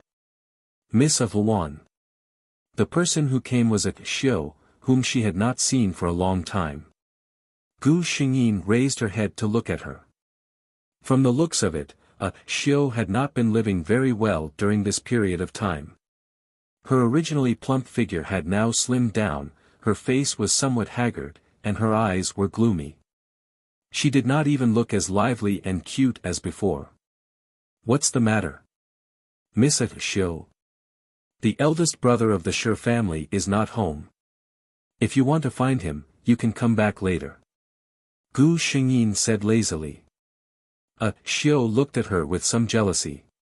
This woman, even if she was plotted against and fell off a cliff, even if she came to such an isolated and poor mountain village, she still lived so freely. Her face was rosy and her eyes were lazy. It was obvious that she was very satisfied with such a life. Xiao thought maliciously. If this woman knew what kind of life she was supposed to be living, would she still be so free? I came here specially to find you, Miss of Wuhan. Xiao looked at Gu Shengyin and said. Gu Shengyin looked at her. Her meaning was obvious. If you have something to say it quickly. She was clearly standing and Gu Shengyin was half lying down, but Xiao always felt that the other party was looking down at her. Some people, even if they lost their memories, the pride and reserve engraved in their bones could not be erased. Xiao considered her words and said, Miss of Wuhan, you should know that you don't belong to this place. Look at your clothes and appearance. You should be in a big city, enjoying fine clothes and delicious food, and being served by groups of maidservants. You shouldn't be in a place like this, where you have to personally hunt and do things that a peasant woman would do.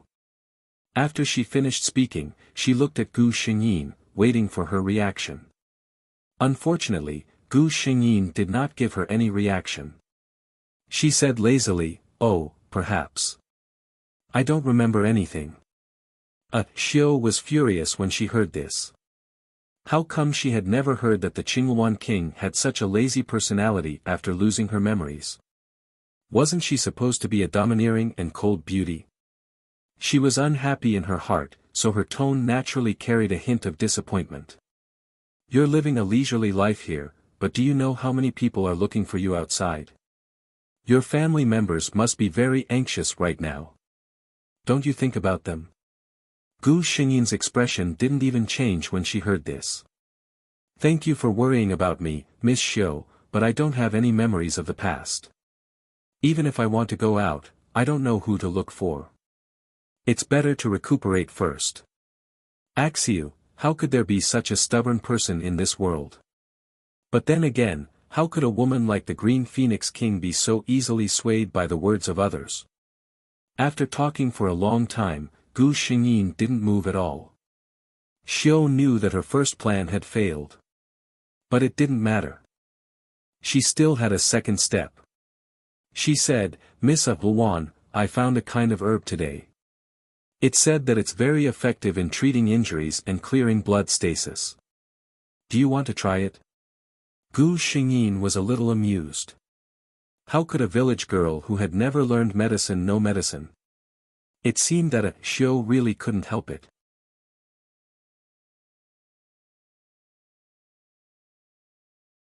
Chapter 1079. Gu Shengyin was about to refuse when Shirlei, who went out to deliver something, came back.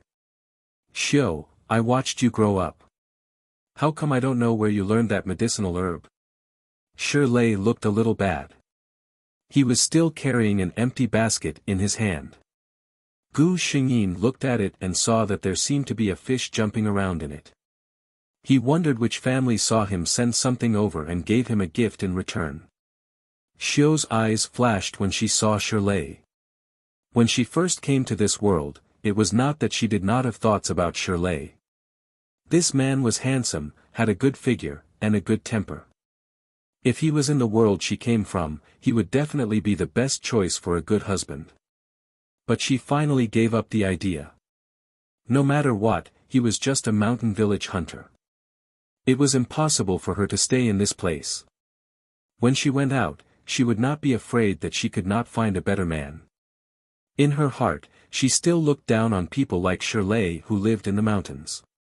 Hearing Shirlei's words, she retorted with some indignation, I learned it from the doctor at the entrance of the village. Shirlei replied to her rudely, I just came back from Uncle Wang and Dr. Li at the entrance of the village. Dr. Li did not tell me that he knew any medicinal herbs that could clear blood and remove blood stasis. His words made Xiao's face turn red and white.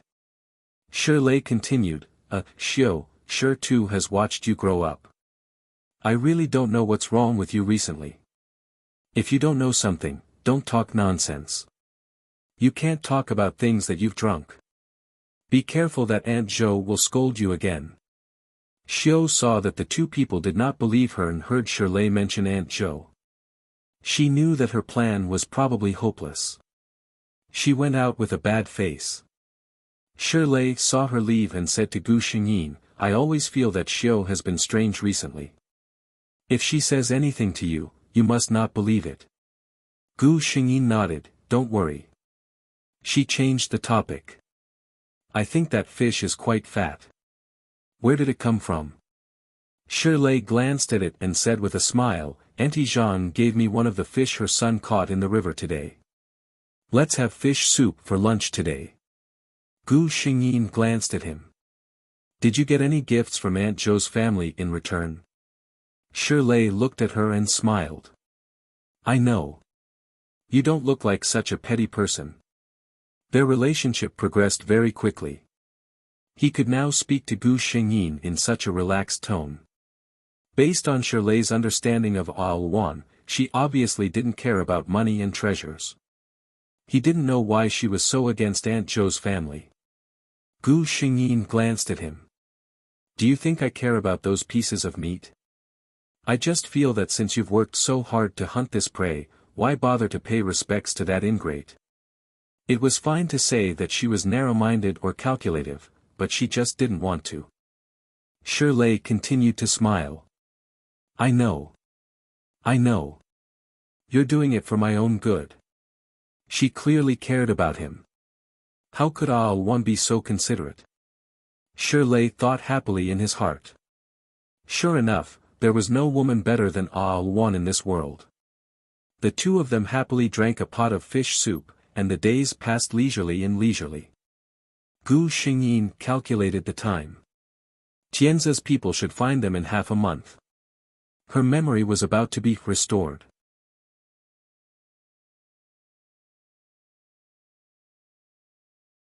Chapter 1080. Gu Xingyin went hunting with Shirley every day and only came back when it was time to eat. When she was at home, Shirley was also there, so Xiao didn't have a chance to look for her again. When the two of them returned to the courtyard, Gu Xingyin paused as soon as she entered the courtyard. She glanced around the entire courtyard without looking for traces. Shirley looked at her in confusion, what's wrong with Wan? Gu Xingyin withdrew her gaze and said, nothing. She put down the things in her hands and watched Shirley take the things to the river to wash. System, this courtyard has been tampered with. The system replied, yes, host, there are a few herbs mixed in with the weeds by the fence. Gu Xingyin walked over and pushed the weeds aside. Sure enough, there were a few palm-sized green grasses growing inside. The grasses didn't look different from the surrounding grasses, but there were some spots growing on the edges of the leaves. Looking at it like this, it looked like ordinary grasses with worms growing on them. But it wasn't worms, it was the grass that originally grew like this. Moreover, Gu Xingyin recognized this herb. It was because she recognized this herb that she was a little curious about where Xiao found it. Poisonous wolf spot, an extremely rare poisonous herb. How poisonous was this herb? Not to mention that it could kill at the sight of blood, it even had a characteristic that the poison could spread through the air. It was fine to encounter it occasionally, but if it grew in the courtyard like now where people had to stay for a long time every day, then within 3 days, the people in the courtyard would have symptoms of dizziness, nausea and drowsiness. If it wasn't discovered and treated in time, it was likely that they would fall into a coma. And if it was directly taken by mouth, within 2 hours, the person's body would be covered with red spots, itching incessantly, and die of the poison. Gu Xingyin stared at the poisonous wolf spot for a while, then silently covered it with the weeds again. The next day, when she went hunting, she silently picked a few herbs from a place. She knew that there would be amaranth grass that could cure the poisonous wolf spot's poison. Shirley looked at the thing in her hand and felt a little strange. Why did you pick 2 stalks of grass? Gu Xingyin removed the soil from the roots and put the amaranth into the basket on her back. I recognize this. It's good for your health. It's easy for people to fall sick during this season. Let's boil this later tonight. We'll drink a bowl each. Shirley was silent for a moment. He lowered his head and asked, Al Wan, during this period of time, I see that you are remembering more and more things. Are you about to remember the past? Gu Xingyin didn't understand the meaning behind his words. She nodded and said, I do remember a lot of things. I also know how to use some of the things I saw. However, I still can't remember the key things. I think it will take some time. Shirley replied with an, oh, to show that he understood and did not say anything. He should be happy. He had long known that Al Wan was not from this place. She would leave this place one day, wouldn't she? Hearing the news that she was slowly recovering her memories, why was he not only unhappy, but also a little sad? It was probably because he was afraid that she would leave after remembering everything. She would leave this mountain village and return to her big city. He didn't know if Al Wan would still remember him in the future.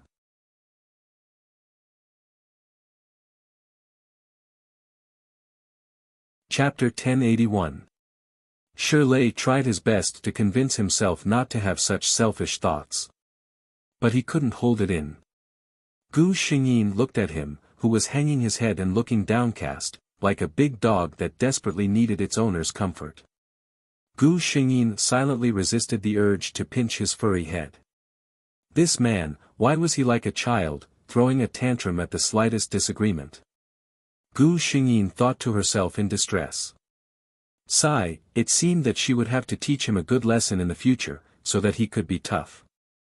Otherwise, it would be fine if he stayed in this mountain village, but when he went to Tianzhe capital in the future, wouldn't he be played to death by those scheming nobles? She only asked with a puzzled expression, Big brother Shi, what's wrong? Shirley had been walking silently with his head lowered, but when he heard Gu Xingyin's words, he suddenly raised his head. He stared closely at Gu Xingyin's face, his heart filled with all kinds of thoughts. He wanted to say those unspeakable thoughts that were hidden in the deepest part of his heart, but he didn't dare to. He was afraid that she would despise him and scold him for being a toad lusting after a swan's flesh. But he couldn't help it. Now, there were only the two of them, in this dense forest where there were no other people. In her eyes, there was only him. Shirley's lips moved, but in the end, he still said what was on his mind. I was thinking that after Al Wan regains her memories, we will leave this place. I can't bear to. After he said this, he quickly lowered his head as if he was hiding from something. He didn't dare to look at Gu Xingyin's expression, and he didn't dare to listen to what she was going to say next. But his heart was beating so fast, and his ears were pricked up uncontrollably, waiting for the other party's reaction. Gu Xingyin was stunned for a moment, as if she didn't expect him to say such words.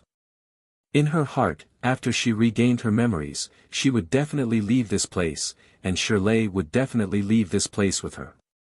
She had thought too much, and had never considered whether Shirley would be willing to leave the big mountain where he grew up, and follow her to a completely foreign place. Gu Xingyin felt as if a basin of ice water had melted in her heart. Her mind cleared up. Her voice also turned cold. So Big Brother Shi doesn't intend to leave with me? Shirley raised his head in astonishment. Huh? Seeing him like this, Gu Xingyin was even more certain of her thoughts. It turned out that he had no intention of leaving with her at all. Gu Xingyin's heart was filled with irritation, and he felt very annoyed. However, Shirley's eyes slowly lit up. Did Al Wan mean that he could go with her? Why didn't he think of that? Al Wan wouldn't stay, but he could leave with her. He didn't have any other requests. He just wanted to stay by her side quietly, watch over her, and protect her. When Gu Xingyin raised her head again, she saw that the other party was so excited that his face was red and his eyes were burning as he looked at her. Gu Xingyin. What just happened? Shirley looked at her, and his eyes were bright. Can I leave here with Al Wan? When he said this, his tone was filled with uncontrollable excitement, as if the matter of leaving with Al Wan was something worth celebrating to him. Gu Xingyin looked at Shirley, and her heart suddenly became clear. It turned out that it was her own thinking that had never been on the same level as the other party.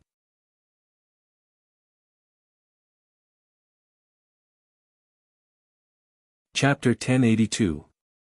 She had always thought that it was certain that they would leave together, so she had never thought that they would be separated. As for Shirley, he had always thought that they would be separated when she regained her memories and left. So every time he heard that she was leaving, he would be unhappy and depressed. It turned out that it was not that he was unwilling to leave with her, but that he had never dared to think that he would be able to leave with her. This man, Gu Xingyin, looked at the man who was so emotional that his face had turned red. She only felt a slight heartache spreading in her heart. Was he not confident? He felt that his status was low, so he did not dare to dream of anything that did not belong to him. Gu Xingyin, who understood Shirley's thoughts, felt her eyes sting. She raised her head slightly and forced the bitterness back into her eyes. Then, she revealed a smile. Of course, I still have to rely on Big Brother Shi to bring me out. Gu Xingyin replied. Shirley looked at Gu Xingyin's smile and blushed. This was the second time he had seen Al-Wan smile. Unlike the first time, this time, when Al-Wan smiled, her eyes were filled with him. Her expression was gentle and her gaze was warm. If a stranger came to this forest and saw Al-Wan like this, he would definitely think that he was looking at a fairy from the mountains. Shirley felt that Al-Wan was really beautiful when she smiled. If only she could smile more. When he heard Gu Xingyin's question, Shirley realized that he had unknowingly said what was on his mind. His face turned even redder, and he stammered, "No, nothing, I didn't say anything just now." Gu Xingyin, who had heard her words clearly, was speechless. Did she really think that he wouldn't be able to hear her just because she said that? She looked at the uneasy Shirley and sighed inwardly. Big Brother Shi, you are my savior. You don't have to be so restrained in front of me. Every time Shirley faced him, he would become very nervous. Gu Xingyin had noticed this problem from the beginning, but Shirley's attitude had become more and more natural recently. She thought it would get better slowly, but obviously, the remaining half a month was not enough for Shirley to face her freely. If he couldn't face others frankly and generously, he would be at a disadvantage in front of his subordinates in the future. Shirley was a little embarrassed as he clenched the basket in his hand. It wasn't that he didn't want to, but every time he saw Al-Wan looking at him with those beautiful eyes, he felt his mind go blank. Under such circumstances, it was already very impressive that he could speak and do things normally. Gu Xingyin did not know. She thought that Shirley treated everyone the same way. But that wasn't the case. She didn't know how special she was to this man who was born and raised in the mountains. She was the only one who could change him. Back at home, Gu Xingyin did not waste any time. She boiled the water and made a pot of medicinal soup with those herbs. She and Shirley drank 2 bowls each. Seeing Shirley take the black liquid from her hand and pour it into his mouth without changing his expression, Gu Xingyin felt a warm current in her heart. She still remembered that Shirley had doubted Xiu's words and said that he must be careful when drinking something into his mouth. However, he drank the medicine she handed to him without hesitation.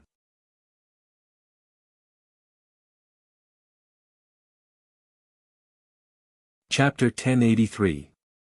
Sometimes, a person's attitude towards you could be seen from these little things. After the two drank the medicine, Gu Xingyin carefully wrapped the dregs in a clean small bag and tied one to Shirley's waist. Shirley was somewhat puzzled. Gu Xingyin explained, "It seems to be a custom, wearing this can ward off evil spirits." Shirley smirked and touched the small cloth bag on his waist with his fingers, only to feel warm and comfortable in his heart. No one had ever told him about the custom, and no one would sew such a cloth bag for him. How could Al-Wan be so good? She was so good that his heart was completely occupied by her day by day, and he could no longer separate himself from her. Gu Xingyin did not notice the change in Shirley's mentality. In order not to arouse Ashio's suspicion, she deliberately added a few kinds of fragrant flower seeds in it, completely covering the smell of the dregs. Gu Xingyin did this to prevent trouble before it happened. Although in theory nothing would happen after drinking the antidote, but after all, the poisonous wolf spot was still in the courtyard, it was better to take some protective measures. The next time was to wait for the bait to take the bait. On the third day, Gu Xingyin estimated that it was almost time. That day, after the two finished dinner in the courtyard, Gu Xingyin sent a message to the system. Follow our original plan. The system flashed a white light, indicating that it understood. Then, Shirley was ready to get up and clean the table, but suddenly felt dizzy. Why am I so sleepy? He muttered, and then fell asleep on the table. Host, don't worry, I can guarantee that he will sleep for a whole night, no matter how big the movement is, he will not wake up. Gu Xingyin nodded and sat quietly on the chair, waiting for Ashio's arrival. Until the system reminded her, host, she went out. Gu Xingyin followed Shirley's posture and lay down. A figure appeared outside Shirley's courtyard. It was already night time, and the mountain village was already quiet. The moon was very round, and the clouds in the sky were not as light and cute as they were during the day. At night, they bared their fangs and brandished their claws, revealing their ferocious appearance. The shadow of the intruder was imprinted on the ground, bringing with it a sense of awe-inspiring terror. Axiu seemed to be very vigilant. She patiently waited outside the courtyard for a long time. After making sure that the two unconscious people inside would not wake up, she walked in quietly. She walked around the courtyard and even deliberately went to the side of the fence. Wearing gloves, she plucked the few poisonous wolf spots that she had personally planted and put them into the pouch tied around her waist. She walked to the table where the two of them were lying on their stomachs. She seemed a little nervous. After staring at Gu Xingyin for a while, she suddenly turned around and went back. Gu Xingyin was wondering what she was going to do, but at the critical moment, the system said, host, there is an emergency. I need to leave this world temporarily. It will probably take me one night to come back. Gu Xingyin thought that it was not a problem for her to deal with Axiu alone, so she nodded and let the system leave. There were several valuable antidote pills in her sleeve, which were hidden under Chu Failwan's clothes to save her life at a critical moment. Gu Xingyin was afraid that Axiu would use poison again, so she had already prepared them in advance. Axiu did not leave for a long time.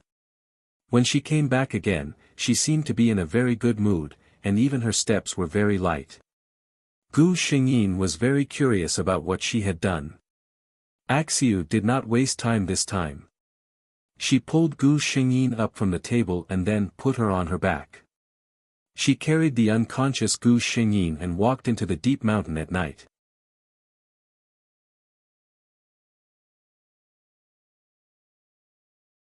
Chapter 1084. Gu Xingyin leaned on Axiu's back. Axiu was not fast. After all, Axiu was just a weak girl.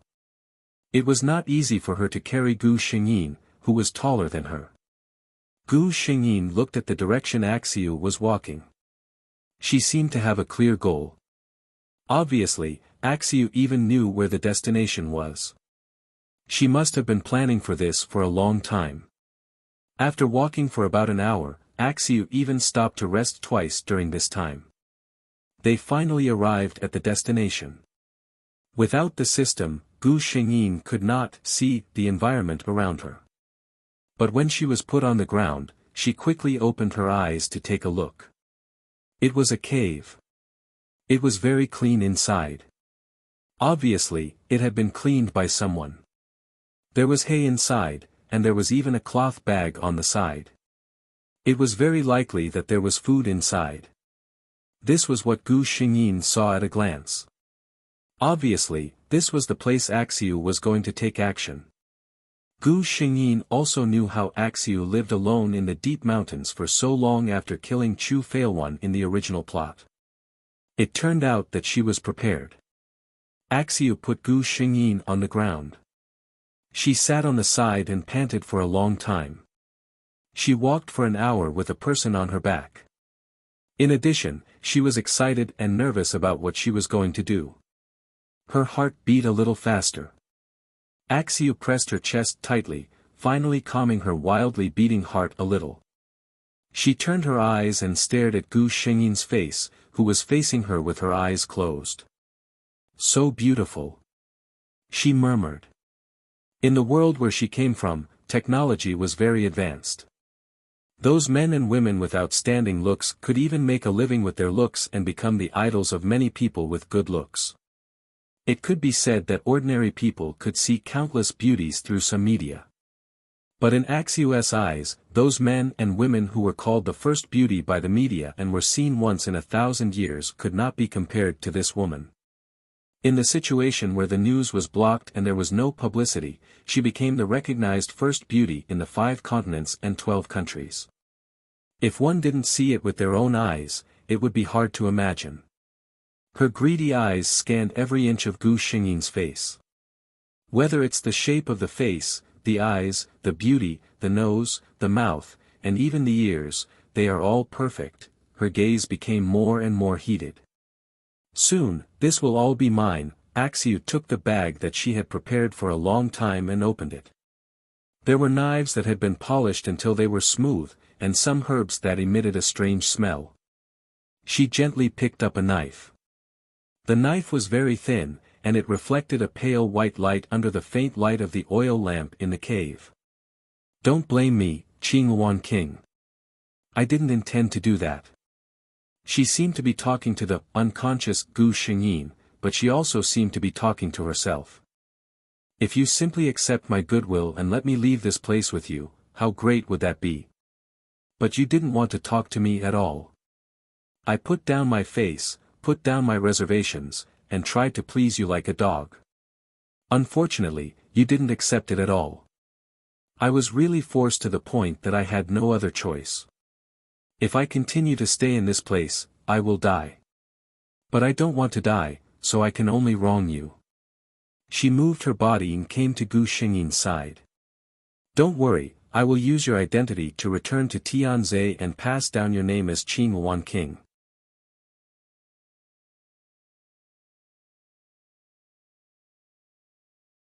Chapter 1085. The silver light was about to fall on Gu Shengyin's face, but it was caught by a white and slender finger. "What a sincere monologue, Miss Xiu."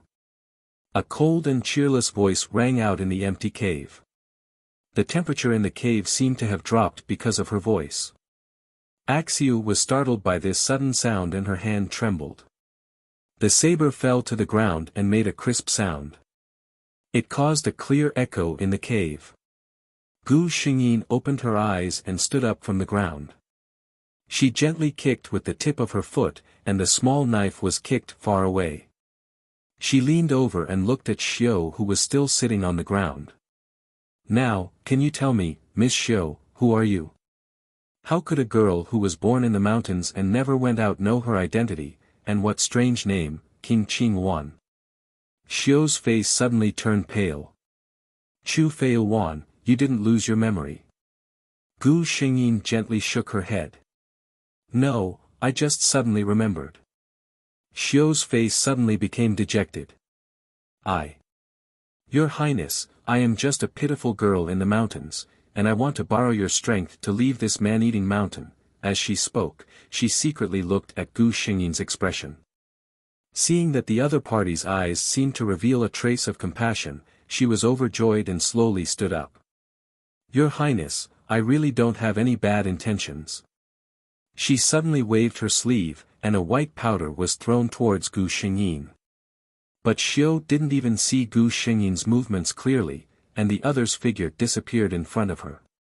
Then, her neck was strangled by the others. "Since Miss Xiu knows who I am, then you must also know that I am someone who has been on the battlefield." Gu Shengyin hit several acupoints of Axiu. She couldn't move in an instant and could only stare at Gu Shengyin. Gu Shengyin didn't care about her venomous gaze. "The first thing this consort wants to tell you is that when you want to kill someone, don't talk so much nonsense. Otherwise, be careful that you don't die from your own nagging. She continued, that's right, I'm talking nonsense with you right now. That's because, she looked at Ah Xiu with disdain.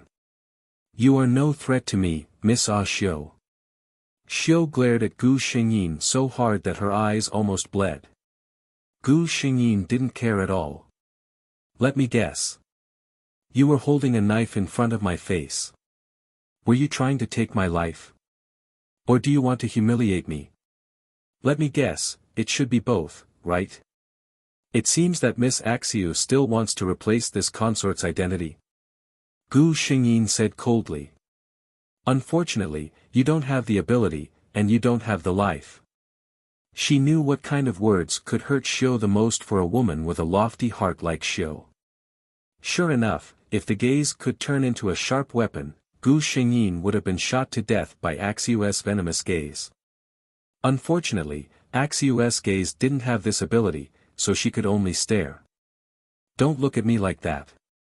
You want to take my life, but I don't intend to take revenge. Thinking about it, I'm really quite kind. Axiu's gaze paused for a moment and looked at Gu Xingyin suspiciously, as if she didn't believe that she would let her go.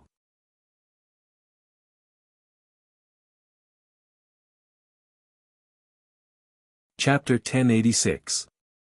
Gu Xingyin suddenly smiled. She seldom smiled. There were two reasons for a beauty who seldom smiled. One was that she was not as good-looking when she smiled. The other was that she was cold and did not like to smile. But when she smiled occasionally, it was extremely stunning. Chu Failwan obviously belonged to the latter. When she smiled like this, Axiu even vaguely felt that the entire dark cave seemed to light up because of her smile. Even though they were both women and she did not want to admit it. But the fact was, Chu Failwan was a woman who was so beautiful that others could not even be jealous of her. However, Axiu's mood didn't improve because of her laughter, nor did she relax because she said that she wouldn't take her life. She did not know Chu Failwan, but she did not believe that a woman who had been undefeated in hundreds of battles, who was crowned as a queen and was respected by the emperors of 3 dynasties, would let go of her after being murdered. Seeing that Xiu did not look happy, Gu Xingyin thought to herself that Xiu was not as naive as she thought. She did not want to waste too much time on such a woman, so she only said one sentence, you can still avoid the evils of heaven, but you can't survive the evils you bring upon yourself. Then, Xiu felt that everything went black and she lost consciousness. She was woken up by the noise of the crowd. When she opened her eyes, she found that she was back at Xiu's house, surrounded by people. It seemed that all the people in this small village had gathered at her house. How could this happen? How could she be so vicious? She must have been possessed by something unclean. She listened to these words in a daze. Finally, she remembered something, and her expression suddenly became frightened. What did she remember? Just last night, before she went to take Gu Xingyin away, she thought that she would never return to this godforsaken place again. She also recalled the insults and disdain that Xiu's family had given her over the past few days. Resentment rose in her heart. She put a handful of powder ground from poisonous wolf spots in the big water tank at home. If it was in the teapot, it might be poured away, but if it was in the water tank, this family would definitely drink water. She just didn't want them to live. If her plan succeeded, she could naturally leave, and this place would no longer have anything to do with her. However, she had failed. Who would have thought that Qing Wan King would recover his memories ahead of time? To her, what was even more unexpected was that Gu Xingyin actually sent her back. She was tied up by the angry villagers and her mouth was gagged. She wanted to quibble, but those people didn't want to listen to her. Eldest Auntie Zhou's entire family was dead. She was the only one left alive. They also found some herbs in her room that had not been packed properly. The only doctor in the village flipped through the medical books and recognized that 3 of the herbs were highly toxic. He didn't recognize the others, but he didn't think they were anything good. Auntie Zhang looked at her and sighed, I watched Xiu grow up. She used to be such a well-behaved girl. Later, I don't know what happened, but she became like this. In my opinion, she must have been bewitched. Hearing this, Wang Pe became excited. Isn't that so? I already knew that something was wrong with her. She must have been possessed by something unclean.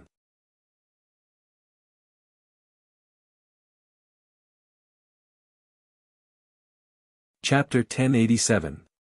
People in the mountains were simple and ignorant. In addition, Xiu's performance during this period was really suspicious. So, many people agreed with Grandma Wang's words. Someone hesitated and said, "Then what should we do now?" Grandma Wang's face was full of wrinkles. In Xiu's eyes, she was like a devil. She smiled gloomily, "Such an evil thing has been tightly tied to Xiu. We can only burn her to death with fire." Aunt Zhang, who was gentle by nature, couldn't bear it.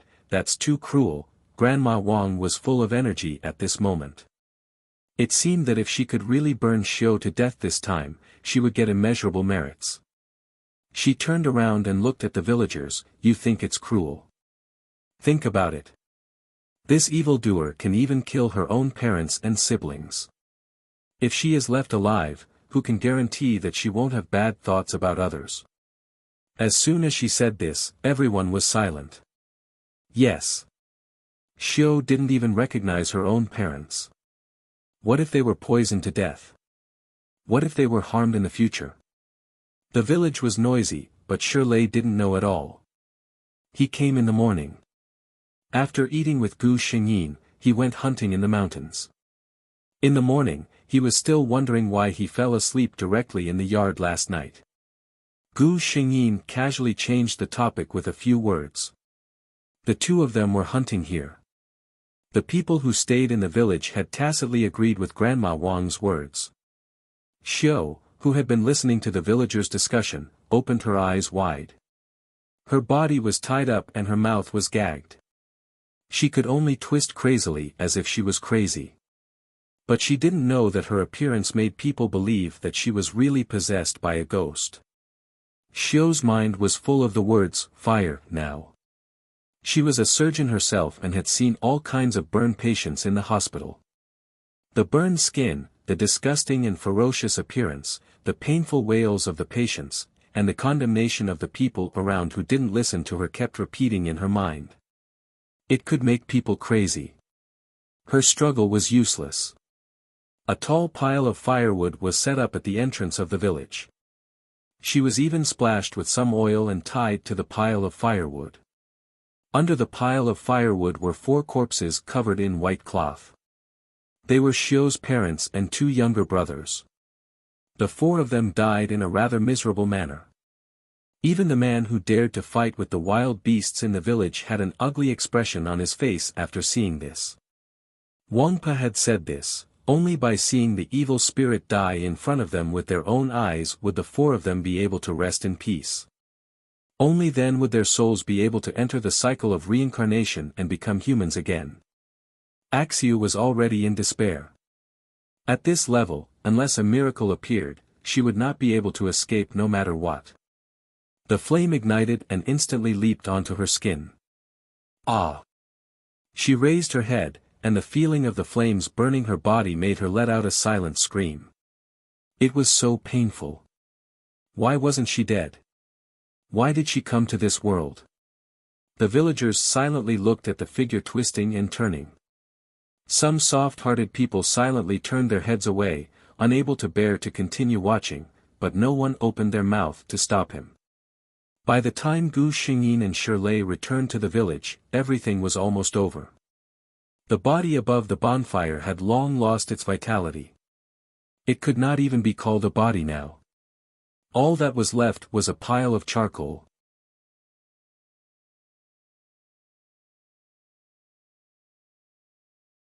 Chapter 1088. Shirley still didn't understand the situation, so he hurried over to ask what had happened. Someone had already told him what had happened to Aunt Zhou's family. How could it be? Shirley was about to step forward when he suddenly thought of something. He said to Gu Xingyin behind him, "Ah Wan, don't follow me." He did not look at the charred corpse. Instead, he lifted the white cloth on one of the corpses. With just a glance, he put down his hand with a bad look. Was it really Xiao who did it? He didn't want to believe that Xiao, who grew up with him, would be such a person. At this time, Wang Po heard his words and said loudly, "It's not Xiao. Our Xiao is a good girl. It's just that she was possessed by a wandering ghost from who knows where, and that's why she did such a horrible thing." Shirley frowned. He didn't believe in such a strange thing. But everyone saw the change in Xiao. It was as if she was a different person. He couldn't even find a reason to speak for Xiao. And now, she was gone, he sighed silently in his heart and walked back to Gu Xingyin. "What's the matter?" Gu Xingyin asked. Shirley shook his head, "Don't look. Let's go home." In the next few days, Shirley didn't go out to hunt. Instead, he set up a tomb for Aunt Zhou's family with the villagers in the mountain village. At least they could be buried in the ground. But he didn't ask Gu Xingyin to go out. He only said that this kind of thing was inauspicious. As a girl, it was better not to see it. When Xiao's matter was over, Gu Xingyin also felt that it was time to tell Shirley her identity. After dinner, Gu Xingyin suddenly called out to Shirley after he was done packing up. "Big brother Shir." She called him softly. Shirley turned his head. He was keenly aware of a change. He looked at Gu Xingyin. The person in front of him still looked the same, but he felt that something was wrong. "Ah Wan." He panicked for a moment and forced a smile. "What happened?" Gu Xingyin looked at him quietly. "I remember now." Shirley's eyes trembled as he revealed a smile. "Congratulations." Gu Xingyin saw a trace of uneasiness in his eyes. She said, "My full name is Chu Feilwan. I am the princess of Tianzi Kingdom." Shirley widened his eyes. He had long guessed that Ah Wan's identity was not simple, but no matter how he thought about it, he had never thought that she was the princess.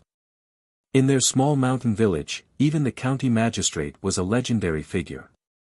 Not to mention the princess. Ah Wan was actually a princess. It wasn't strange.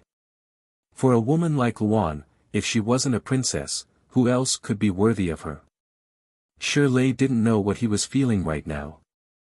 Amidst all these thoughts, what he was most concerned about was still, since Ah Wan had regained her memory, did she still mean what she said about leaving this place with her? Shirley really wanted to ask this question. But looking at Gu Xingyin, who seemed to have an additional layer of dignity after regaining her memory, he actually didn't dare to ask. What if Ah Wan refused? In the end, he just smiled and said, "It turns out that Ah Wan's identity is so powerful." No wonder, he didn't finish his words because Gu Xingyin came in front of him. She reached out her hand and covered his mouth. "If you don't want to say something against your will, don't say it. If you don't want to laugh, don't laugh." You're tuning into the Han Li's Wuxia Adventures YouTube channel. We're so grateful for your support, and don't forget to subscribe to join us on this incredible journey through captivating stories. Your generosity through donations truly makes a world of difference, as it's the primary source of revenue that allows me to expand and enhance this channel for you. Thank you from the bottom of my heart for being a part of this adventure.